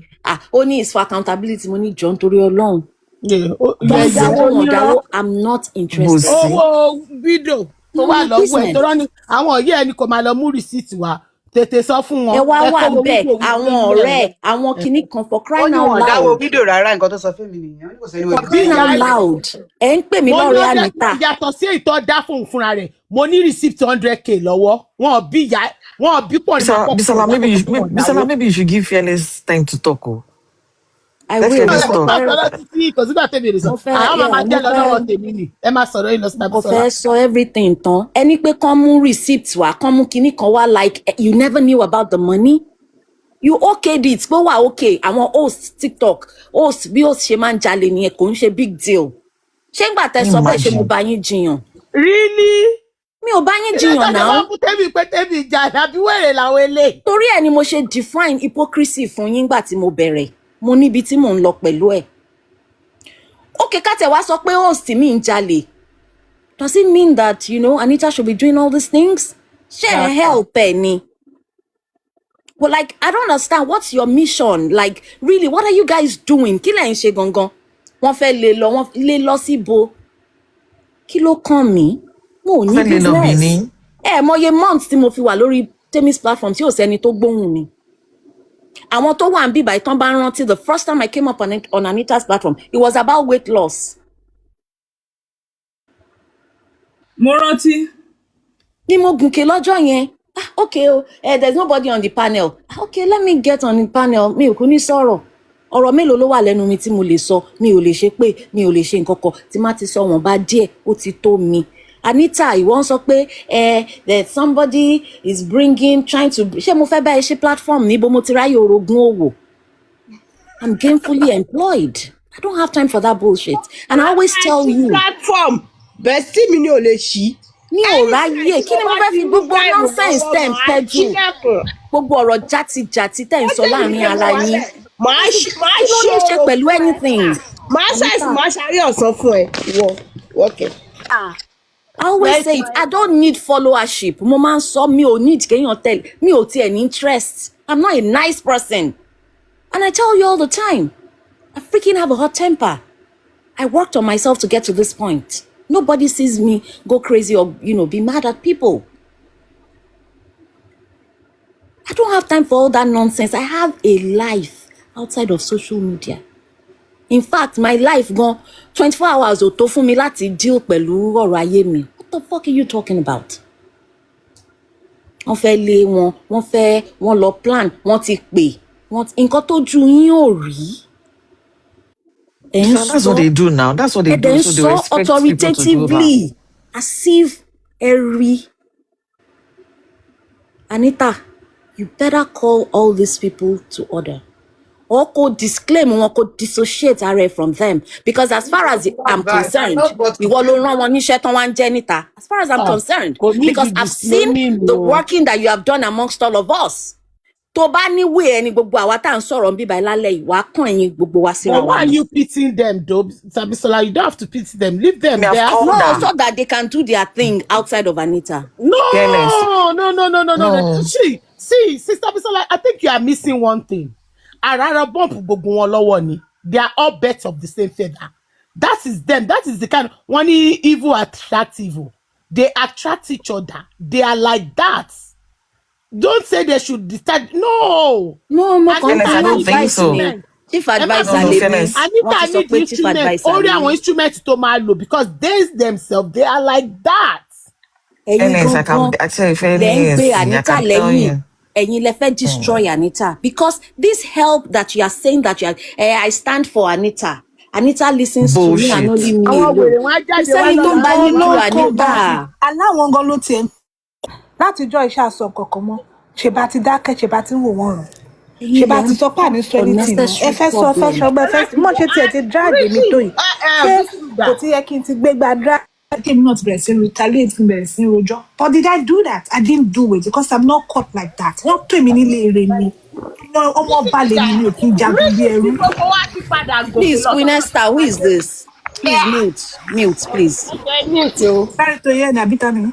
No. Àwọn ọmọ mi wà kàn ní láti. Ọjọ́ tí a lọ sí ọjọ́ tí pépérépé lọ sọ̀rọ̀ lọ́dọ̀ Sister Temi. For ẹ̀yin tẹ́ ẹ̀ mọ rísì tá a fi gòkè lọ tẹ́ ẹ̀ ń ṣe pé tẹ́ ẹ̀ ń bu wa èmi ò ní bu yín ṣáà kó mọ̀ sọ mí ilẹ̀ anybody yín bá jà mí blame yín nǹkan tó fìdí yín. Rísì tá a fi lọ síbẹ̀ ìgbà tó di pé wọ́n bẹ̀rẹ̀ sí ní bu wa wọ́n update fún wa pé àwa 3 sister àwa mú 360 àwa alábòsí. Ẹ̀yin lè block wa ẹ̀yin lè tún bínú. Àwa kìíní kan. I don't understand. Wọ́n bẹ̀rẹ̀ sí ní fún wa lóríṣiríṣi súná òun ló jẹ́ ká gòkè lọ́jọ́ yẹn tá a fi lọ sọ̀rọ̀. Àdìkan tí mo sọ́njà náà ni mo sì sọ pé ọ̀rọ̀ wọn gbálé kò kàn mí èyí tó kàn ni mo bẹ̀rẹ̀. Mo sì ń sọ mo ní èmi ọ̀rọ̀ púpọ̀ òkè mi ò kí ń rojọ́ tó pọ̀. The best I can do is to be in the comment section. Ẹ̀kọ́ tí mo gun ọ̀dọ̀ Bọ́lí B torí pé Bọ́lí B ń tẹnu mọ́ pé. Kí lorúkọ tí Bọ́lí B ò pè mí tán lórí ìkànnì? Kí mi ò fi drag mi tán? Àwa ni mo ṣe gùn bẹ́ẹ̀. Ṣé mi ò mọ̀ràn sọ ni? Ṣé mi ò dá ni? Ìyá wa ń bẹ̀ ń jọ yẹn tí mo gòkè. Mo lọ clear pé kò sí nǹkan tó jọ. Mi ìráyè wa dà. Mi last visit tó bẹ̀rẹ̀ o. Mi ìráyè kí n máa pe Anita lẹ́yìn kẹ́ àwọn kan tún ti ṣe kinní kan níbo ni mo ti ráyè. After that lè sọ pé ẹ gbọ́ bì kan tá ti lọ ń bú yín àbí tá ti stage show fún yín àbí pé kinní kan àbí títí di bá ṣe ń sọ̀rọ̀ yìí ẹ̀yin sísà mi mo sì tún respect mi tí gbà mo believe pé ó ní ẹ̀ṣẹ̀ kan tí mo ṣẹ̀yìn tẹ́ ẹ̀ ń torí ẹ̀ tẹ́ fi ń bá mi jà tẹ́ fi ń bú mi. Kò sẹ́ṣẹ̀ kankan tẹ́ ẹ ṣe wọ́n ẹ̀ṣẹ̀ tẹ́ ẹ ṣe ni pé ẹ wá bá wọn jà nǹkan tá a ṣe tó ṣe nìyẹn kí máa dìjẹ bí kí máa rojọ́ sọnù tí mi ò ní nǹkan tó yẹ kémi gọ́mọ̀ lọ́kàn ara mi pé nǹkan tó ń ṣẹlẹ̀ yìí kò ṣe bó ṣe yẹ kó rí nìyẹn. Ta ni ò mọ̀ mi lórí Anita platform morning afternoon night bísí bá mi sáré sẹ́ni kìíní yẹn má ti wá lọ. Anita tó jẹ́ Níbo pé ló ti ń ṣẹlẹ̀ má ti wá lọ. bísí mi dà lẹ́jẹ́ ẹ̀ mọ́ ẹni tìrẹ kan jà ní. I don't understand. Òun àti bísí mi dà wọ́n. Òun ṣẹ̀ṣẹ̀ mímí lọ́dún yìí ni. Ẹ wá ní kẹ́mi má sà fún un kẹ́mi dúró Ẹgbẹ́ tajọ kúrò lọ́dọ̀ MFM wá síbi tó ti bẹ̀rẹ̀ sí ṣe platform jọ tó ṣí àjọ bẹ̀rẹ̀ ẹ̀ ni. Ìwé ni mo sọ Ó fún sọ pé ìṣẹ̀bẹ̀ mi lọ́dún yìí ni. Sọ fún pé mi ìkà láká Ẹ wò ajẹ́ má dáná náà mọ̀ra kọ́ máa láká gbogbo yín dànù ibi tẹ́wọ̀. Nígbà tí mo sọ fún pé mi ìkà wọ́n ṣe mi ti sọ anything. Ọpọlọ náà ni. Ọlọ́run máa padà àlákà wọn ni. Ẹ wo. Wọ́n á sọ lára sí ọ̀rọ̀ lẹ́nu ẹ̀ sọ pé ẹ̀yin lẹ́nu yín. Ẹ má bínú, Bisimida, I think we've touched everything, right? No, fearless ṣẹlẹ̀ mo tó tẹ̀ fọ́nì ni pé ẹ má bínú Sabisola. I called her purposely. Mo pe Pinky, mo ní Pinky ọ̀rọ̀ tó ń rú bọ́bọ̀ yìí tó bá ṣẹlẹ̀ tó ojú tí ló máa dà fún yín. Mi ní fẹ́ kéèyàn sọ̀rọ̀ sí yín ta tó ló máa dùn because I love you like a sister. Ẹ tó bí mi lọ́mọ náà wá pé lẹ́nu mò ń fún yín. Ẹ lè bí mi. Tí mọ̀ kó lórí burúkú. Tí n bá yọ díẹ̀ nu àkọ́bí mi àtọmọ àkọ́bí yín díẹ̀ ló máa kú. Ẹ lè bí mi lọ́mọ àkọ́bí mo fi ń kọ́ yín. It's true. Àpọ́nlé ni Dansaki ẹ má bínú ẹ pẹ̀lẹ́ mà. No, ẹ lè bí mi ẹ lè bọ́ mi. Ṣé àkọ́bí Pinky tọjọ́ ń pábọ́ fọ̀nù lé ló sọ yìí? Ẹ wo fearless ẹni tèmi tiẹ̀ ń sọ ni pé tá bá yọ nu ojú orí àkọ́bí mi àti tiwọn díẹ̀ ló máa ṣẹ́kù. Mo wá ń pọ́n ilé mo ń ṣe gbogbo ẹ wá bọ́tẹ̀ wá ń pè mí Júdásì. Ẹ̀yin nu Ọlọ́run nu mo fà yín sọ́lọ́run lọ́wọ́. Mínísítà jù bẹ́ẹ̀ lọ. Ẹ wo ẹ bọ́ ta lọ́la. Ẹ wo ẹni tó bá fẹ́ ó dàgbà ti sọ the most important part of this. Ẹni tó bá fẹ́ sọ̀rọ̀, please continue. Thank you. Can we do it one after the other, please? Thank you very much. Because before I ẹ má bínú ẹni tó bá di lọ́la wèrè ni mo mọ̀ pé ẹ máa bọ́st ẹ máa top platform. We still start with Anita. Anita, as long as I breathe. Ẹ wo àtúkùtù gbogbo yín lọ́nà rẹ̀. Ojú òtí ẹ jókòó tó lè alábòsí ọmọ òṣì ọmọ manipulate president kò ní dáa fún ẹ sí wá tún pé president. Àwọn tí ò ń ṣara wa gangan fearless ẹ má bínú àwọn tí ò ń ṣara wa gan tó jára àwọn tí mo ní àwọn tí ń bàbá àwọn tí mo ti fún lówó tí mi lè tiẹ̀ lè kà wọ́n ó wà sẹ́ni kankan gbọ́ kí n sọ rí. Ẹ má dá wọn lọ ní ìdílé ní wọ́n fẹ́. Àlọ́ kí ló ṣe nǹkan kí lè bá gbọ́ sí. Ẹ wá sọ ẹ Judas láti jọ́ tí kìíní ti kó tó di pọ́rọ̀ yìí ṣẹlẹ̀ èló lẹ ti fàdíta lẹ́yìn tẹ̀ rojọ́ wèrè kiri. Níbo tẹ́ bá ṣe dáwọ́ ṣe bẹ̀rẹ̀ sí ní dámáàkì. Àwọn wèrè àwọn dìdìrín ń díròbó wò ó jẹ́ ẹ̀sọ̀kan fún ẹ tó bá di lọ́la kó wá gbó alálà ńlá láì sori tójú ò bá tiẹ̀ German bulldog let me advise you sori bí ilé ayé ìṣèwà tó bá bọ́sítà tó bá lọ fẹ́ ṣèkà fọmọlà kejì ẹ̀ rántí pé àwọn èèyàn wà tó ń wò ẹ̀ àwọn èèyàn yẹn náà wọ́n máa ní different perspective bó bá ṣe ṣe ọmọlà kejì ẹ̀ òun lẹ́lòmíì náà tún máa fi gbọ́n sí pé àṣẹ bẹ́ẹ̀ ni yìí ṣe rí ni àṣẹ bó ṣe rí fún ni let me tell you if you are smart tó bá mọ mí ní manipulate ṣábí mi yẹ wèrè ní o eléyìí mi kèrè òun ní manipulator ṣó mọ mí ní manipulator tó ń sọ yẹn kí ni mo manipulate nínú agbára ẹ kí mo fẹ́ manipulate lára ẹ I've not seen dídìrín ara ẹ sì tó bá máa bọ́sítà sí wa ní mi ìgbóyìnbó mi lọ sí school mi ò ní kó má ka ọgbọ́n orí iléèwé is not pé kò má ní ọpọlọ lórí ṣé ti gbọ́ àwọn nǹkan mi wà téèyàn máa ń ṣe pẹ̀lú ọgbọ́n àwọn nǹkan mi wà téèyàn máa ń ṣe pẹ̀lú orí pípé it's not about age it's about maturity wàá má lò mature mature kankan rárá ọmọ kékeré tó ń hàtì bíi tiẹ̀ láyé yìí tó mi ò rí ajá inú ilé mi èmi tán pè ní ajá mo àti ẹ̀bẹ̀ but next time ẹ yẹ kó rí i pé ìyá tí ò ní kẹ́ pè mí ẹ má pè mí ní ìyá ajá it's an insult on my dog ìyá tí ò ní kẹ́ pè mí ó lọ́gbọ́n lórí ju ẹ̀ lọ German bulldog wàá máa gbó wàá máa pariwo kí láàní tá a ṣe fún yín kí láàní tá it's so obvious the way you are screaming and yelling kí láàní tá a ṣe fún ẹ gangan kí láàní ó tí ẹjọ́ wo the relationship you had with Amy. Anita tó wá jẹ́ kó wá lọ sọ́dọ̀ ẹ̀ ń jọ̀wọ́ ló ṣẹ̀ṣẹ̀ bẹ̀rẹ̀ sí ní lọ sọ́dọ̀ Anita bó bá tiẹ̀ jẹ́ bẹ́ẹ̀ ni German bulldog tí wọ̀gùn ò bá ní ìlara tèmi ni ó tó fún ẹ kó pe Tèmi lẹ́yìn. Tí nǹkan bá ṣẹlẹ̀ tí mo bá pe Tèmi pé kí ló ṣẹlẹ̀ sí ìwà àti German Bulldog, wọ́n ní ẹ wo ẹ fi president lẹ̀ tó bá yá wọn máa bọ̀ wọ́n lọ àwọn èèyàn tí wọ́n ṣe mọ́ wọn dẹ̀ ní fẹ́ ṣe lórí platform ọ̀dọ̀ wa pé torí kò ṣe justice but tó bá ti ṣe tán máa padà wá nǹkan tó máa ń sọ nìyẹn. Nǹkan tó máa ń sọ nìyẹn. Torí tó bá máa sọ̀rọ̀ sí tó bá kọ́kọ́ bọ́sà manipulator yẹn òun ló dálẹ̀ èmi mo dá gbogbo igi oró tó ti gbìn sínú ààrẹ fún Tèmi èmi mo dálẹ̀ èmi mo dá screen record screen kí ló ló wá play lánàá èmi ni mo bẹ́ẹ̀ pàṣẹ àbí pàṣẹ gbogbo àwọn recording tó ní èmi ni mo ti bẹ́ẹ̀ tọ́jú ẹ̀ fún ẹ. Ìpéjọ tó bá máa wojú tó bá máa ṣe kíní fún Tèmi ó máa play ẹ. You are so stupid and dumb. Bí mo ṣe wà yìí mi ní recording Tèmi ẹyọ kan. Recording yẹn gbogbo àwọn tí mo ti bá sọ̀rọ̀ bí báyìí kò sẹ́ni tí mi ní ẹ wo kán ní wọ́n parí ọmọ mi lọ́la báwo mo ṣe fẹ́ defend ara mi mi ò ní irọ́ tó bá máa pa ni kọ́ wá pa èèyàn kan tí èmi gbọ́kànlé lórí tó bá parọ́ fún mi tó bá parọ́ mọ́ mi fún 20 ọdún wàláhì sitting al-Quran mo bẹ́ẹ̀ tẹ̀ ní ìjọ́ kan péré báyìí fúnra rẹ̀ náà tẹ̀ ló máa fi ẹnu ẹ̀ báyìí ló máa fi wá tù. Ẹ jẹ́ má bínú fi alẹ́ sí. Yes ma. Grandma ìyá àgbà Yorùbá sọ pé àgbà ò kí ń wà lọ́jà kórí ọmọ tuntun wọ̀. Orí ilé ẹ̀tẹ̀ tí ó ti gbálẹ̀. Ẹ dẹ̀ sùn láàrin ọjà tírélà tẹ orí ọmọ tẹ gbé dání.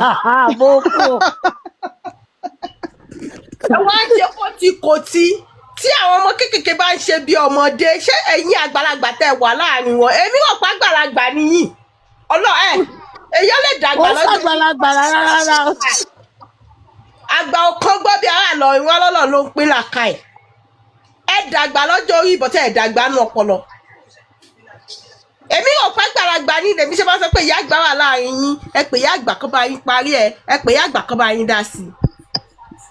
At your age 65 ẹ wá ń screen record káàkiri ẹ wá ń send ẹ sínú green app káàkiri shame on you. ẹ má bínú over sabi àti statement kan ni a máa lọ sọ́dọ̀ ẹ má bínú when CFT is done ọ̀rọ̀ tí Tèmi mo lè máa sọ lọ́dọ̀ star Tèmi náà we will be going to Tèmi's platform. I think she has 1 or 2 things to say too. So ká lọ gbọ́n kan tí sister Okay, pressure ẹ mọ nǹkan tẹ́ máa ṣe. Yeah, I think it's 7:30. Yes, because please, mo kàn fẹ́ kọ́ sáré round up ni ẹ jọ̀ọ́ ẹ má bínú. Fún president 2 minutes o, ẹ̀yin ò ti sọ̀rọ̀ tán o. Máa fún one time. Just pressure why not continue long? Why pressure not continue long? Okay, pressure ma continue long. No, ìgbà tó sọ pé ìyá àgbà mo wá ní kẹ́kàn fi YA sí lẹ́yìn ẹ ṣé. Okay, ìyá àgbà nígbà táwọn èèyàn ń béèrè lọ́dọ̀ Pinky pé kí ló ṣẹlẹ̀ ẹ ń kọ sínú comments pé I don't know Mide went to call Bolibi ṣojú yín ìyá àgbà. Èèyàn burúkú ni ẹ́. Èmi tí mo gbé Bolibi. Did that happen? Ṣé kíní yẹn ṣojú yín ipe Mide went to go and call Bolibi o and ẹ má ṣe bẹ́ẹ̀. Ẹ wo. Bisola, can I quickly say something? Hold on, let me just because I think she's the only one I've not said anything about. Okay, then I will say for that. Anita, gbogbo ẹjọ́ t'Anita rò fún yín ṣe béèrè other side. Yẹ́nì ó fẹ́ ṣẹ́rí ẹ̀ kọ́ náà bá gbọ́ Bisola in as much as I want you to. Pinky tó wà láàrin yín, Pinky knows everything. Láti di ẹni. Pinky knows everything. Ẹ̀dẹ̀ wà ń bẹ̀ yẹn, mọ́mí Ọmọlára Rabiu. Ẹ̀kan sọ̀rọ̀, ẹ̀kan ṣoríṣiríṣi. Mọ́mí Baba Surulere. Jẹ́ kí Mide wanted to give that Baba Surulere. Jẹ́ kí Mide sọ̀rọ̀. Tó dábẹ́ gbogbo àwọn ọ̀wà tẹ̀ ń hù yẹn. Ṣé gbogbo nǹkan tá ti sọ lálẹ́ ìkòsílẹ̀ tí Pinky àti Bufis ò mọ̀ ń bẹ̀ o. Give Mide. This issue, I'm going to round up on this note. It's not about Anita going through hard times and people trying to rubbish her or anything. No, it's not. It is not about it. And it is not about Temi. Gbogbo ẹ̀yin tẹ́ ń pariwo orúkọ Temi 1 week, 2 weeks. Please, anybody that cares to, ẹ lọ máa bi wọ́n. How does this connect to Temi? Kí ló kan Temi nínú gbogbo ọ̀rọ̀ yìí? They need to ask you those questions so that you can come out and talk. Nǹkan tẹ́ ṣe ń pe Temi nínú ọ̀rọ̀ yìí. Thank you, everybody. Thank you for listening. Tammy, I'm sorry that we took so Is long. Timmy here? Please, wait, can I quickly say something? Can I? Yes, Ashake, go ahead. Oh, please, there's so much noise. It's late. Please, can I quickly say something? Yes. Can I quickly say Can I something? quickly say something to ẹ má Ejo? bínú Please. pressure mo promise yín ẹ máa sọ̀rọ̀ Wait tẹ bá now, Oh dé. yeah, Titi everybody, Precious one Payo. minute. Everybody, one minute. One minute, Oh, everybody. see, oh God, I'm gonna forget what I was gonna say now. Starting Okay, from I the was youngest, me. youngest to my friend Blue. What was I gonna say now? That Yagba, yeah. At some point, I felt sorry for that woman because the way Anita used to talk down on her and all of that. I wish there was somebody I could reach out to. Like that's how bad I felt. I wish there was somebody I could reach out to tell her that she should stay away from TikTok for a little while, then come back, to regain her respect and all of that because she just turned to like a non-entity. I'm sorry. Do you understand? Then that's Yagba. Then another thing is oh God, that's checking my because I'm professor. And Temi's platform. Oh God, I've forgotten, but Oh yeah, at the end of the day, yeah, all this thing that we've talked about tonight, it's got nothing to do with Tammy. So I don't understand why they keep coming out to say Tammy, Tammy, Tammy, Tammy, Tammy, screaming Tammy's name. At least from our side, we've cleared their bullshit because it's all bullshit. We don't have anything against Tammy. In fact, we are part of Tammy's platform. We not Bizola. 100. Oh yeah, Chef T. Am I next? Yes. Okay, I like what you said that this is not about Anita being down. These people are making it look as if Anita are down. That's what no. Anita and I, we've been really close. She's been down so many times and we've settled things amongst ourselves without even a third party getting to know. This is not the first time anybody will be down, and this is not about being down. This is about integrity, lying, and also for Manipulation. me, yeah, and also trying to play games with people's brains. I thought I was close to her. I thought she loved me. I thought she felt the same way I felt for her. I didn't know that it was just all about a game, all about It's good you playing are games. talking, no? Sorry. That is a good thing you are talking. Don't sorrow. Yeah, because it's playing games with people's minds and everything. People coming to me to say, "Oh, Emma Binu, nǹkan tá gbọ́ ni, like for real, So for me, it's about games on social media and probably the benefit or how you can manipulate people to get whatever you want. That's how I feel. I don't wish you bad, and this is not for me. I think you should just take this as lesson learned and just do better, because I heard some people that knew you from when you were younger said that this has been going on from school to school, from church to church, and I don't think it's really a good thing. I think that there's still room to change and be a better person, and I pray for God's blessing for you. Thank you. Oh yeah, Bisimida. Any last words? Mide. Anything? My own No, is thanks, sis. I've said what I want to say. But Okay. like I have no Chef T no just said, everything. I put everything to Anita is dead to me. Like I don't give two yeah, fucks. like If Chef you T want to just kill said now, yourself, this make is sure not you are to well malign moisturized you while at it. or And drink just to water. come out here and be yanning rubbish or be saying shit or something. But again, if you really want peace for yourself and for your life, you really want to move on, caution your sisters or your mothers. Because when they keep coming, I heard her saying yesterday, pé yẹn kò ní jáde, kò ní wá sọ̀rọ̀ o, nínú comment section ló wà, àbí kó máa wà lábẹ́nú, kó máa fi Júdásì káàkiri o. Ṣé ilẹ̀ ẹbí ni tẹ́ ẹ̀ fún mi lórúkọ ni? Kò yé mi. At this age, ẹ tó fún mi lórúkọ mi. So please, and please, the last time tí máa address ni, bá tún ṣe wèrè lẹ́ẹ̀kan sí, wèrè máa ṣe yín, kò jù bẹ́ẹ̀ lọ. Wọ́n ti máa dá wèrè wọn ṣe ni èmi ò sọ̀rọ̀ ń pa ẹ̀ mọ́. Hello. I'm not Once even going back to again. it. Thank you, disclaimer Bisola. èpè tẹ́ bá lè forí gbé òun ni kẹ́ ń wọ̀n. Nínú ilé wọn ló tiẹ̀ wà in their house with everything if they are not living ẹ jọ tí together. àwọn bá screenshot fún mi o kọjá bá ṣe aláìkú wọn fún mi. Same here. Bisola, thank Alright. you for having Sister Bisola, us. thank you Thank you for so hosting much. You're us. welcome, everybody. Thank you everybody. Thank you, Let's go to everybody. Tammy's. Let's go to Tammy now. Tammy's place is the place now. Let's go to Tammy's. Same. So, and I'm saying it again. Yes, I'm a being of love and all of that, but I learnt another level of love from Temi in the way she has loved and supported Omomi. Love téèyàn máa ní féèyàn tó máa dúró fún un ṣe pé yes, ìyẹn làwọn kan ṣe ń rò pé bóyá ó ń rí owó kan tó ń kó jẹ ń bí àbí kinní kan bíwà tán bá mú yín mọ́ra tán bá bù wọlé fún yín ṣe fẹ́ kólẹ̀ ni ṣe máa rí kólẹ̀ àbí ṣe fẹ́ kólẹ̀. Owó tó jẹ́ pé wọ́n ṣe àìmọye nǹkan míì gan tán máa ṣe tí wọ́n ní come out láti sọ wọ́n á ti ṣe underground tán nígbà tán bá ti pín láàrin ara wọn pé ó yá eléyìí this amount you bring this amount you bring this amount tó dẹ̀ ti dòdìdì tán ti ya sáré ṣe nǹkan. So Anita ó lè jẹ́wọ́ ó fẹ́ dàbí Temi bóyá wọ́n ló fẹ́ dàbí Temi but Temi never wants to be like you or she has never been interested in whatever you are doing. Bó ṣe máa ń sọ ń gbà yẹn náà kan lọ sọ́dọ̀ MFM kó bóyá kẹ́ máa lọ lẹ́ẹ̀kejì. I have heard her not once not twice on this platform and ẹ máa lọ sọ́dọ̀ Anita náà kiri kan gbà mí tó wọn bá open náà gbà mí gan tó bá fẹ́ ṣe nǹkan á ní òkè ká lo platform tibí ká lo tọ̀dọ̀ Anita náà báwo náà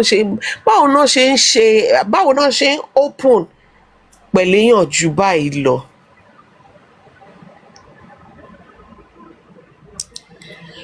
Temi tó bá sì fẹ́ sọ̀rọ̀ èmi ò lè ní kó má mind ẹ̀ tó bá fẹ́ if you feel that there's still any even èyí tí wọ́n gan tí wọ́n àwọn level míì gan bóyá tán gbé ẹ dé rí mo sure pé wọ́n á ti gbé ẹ débẹ̀ nísìn so kò sí ẹni tó fẹ́ ní òun ò gbọ́ àbó òun ò mọ bó ṣe ń lọ ọ́n dẹ̀ sì tún máa tún replay ẹ̀. ẹ kì í sọ ọ̀rọ̀ yìí náà òun náà ti ń kún mi náà ká. One thing one thing that is so pronounced about this God that we serve is that especially on this platform, whenever there is an issue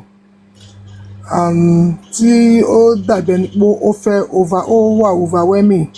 So really, as in, not because he want to knock us out, but it's just like just like there was a time to tell him, as in because of all this different narrative. See our overwhelming situation by to by before you know it, there will just be a revelation, just like this, a revealing that will just lighten the situation. This is what I have observed.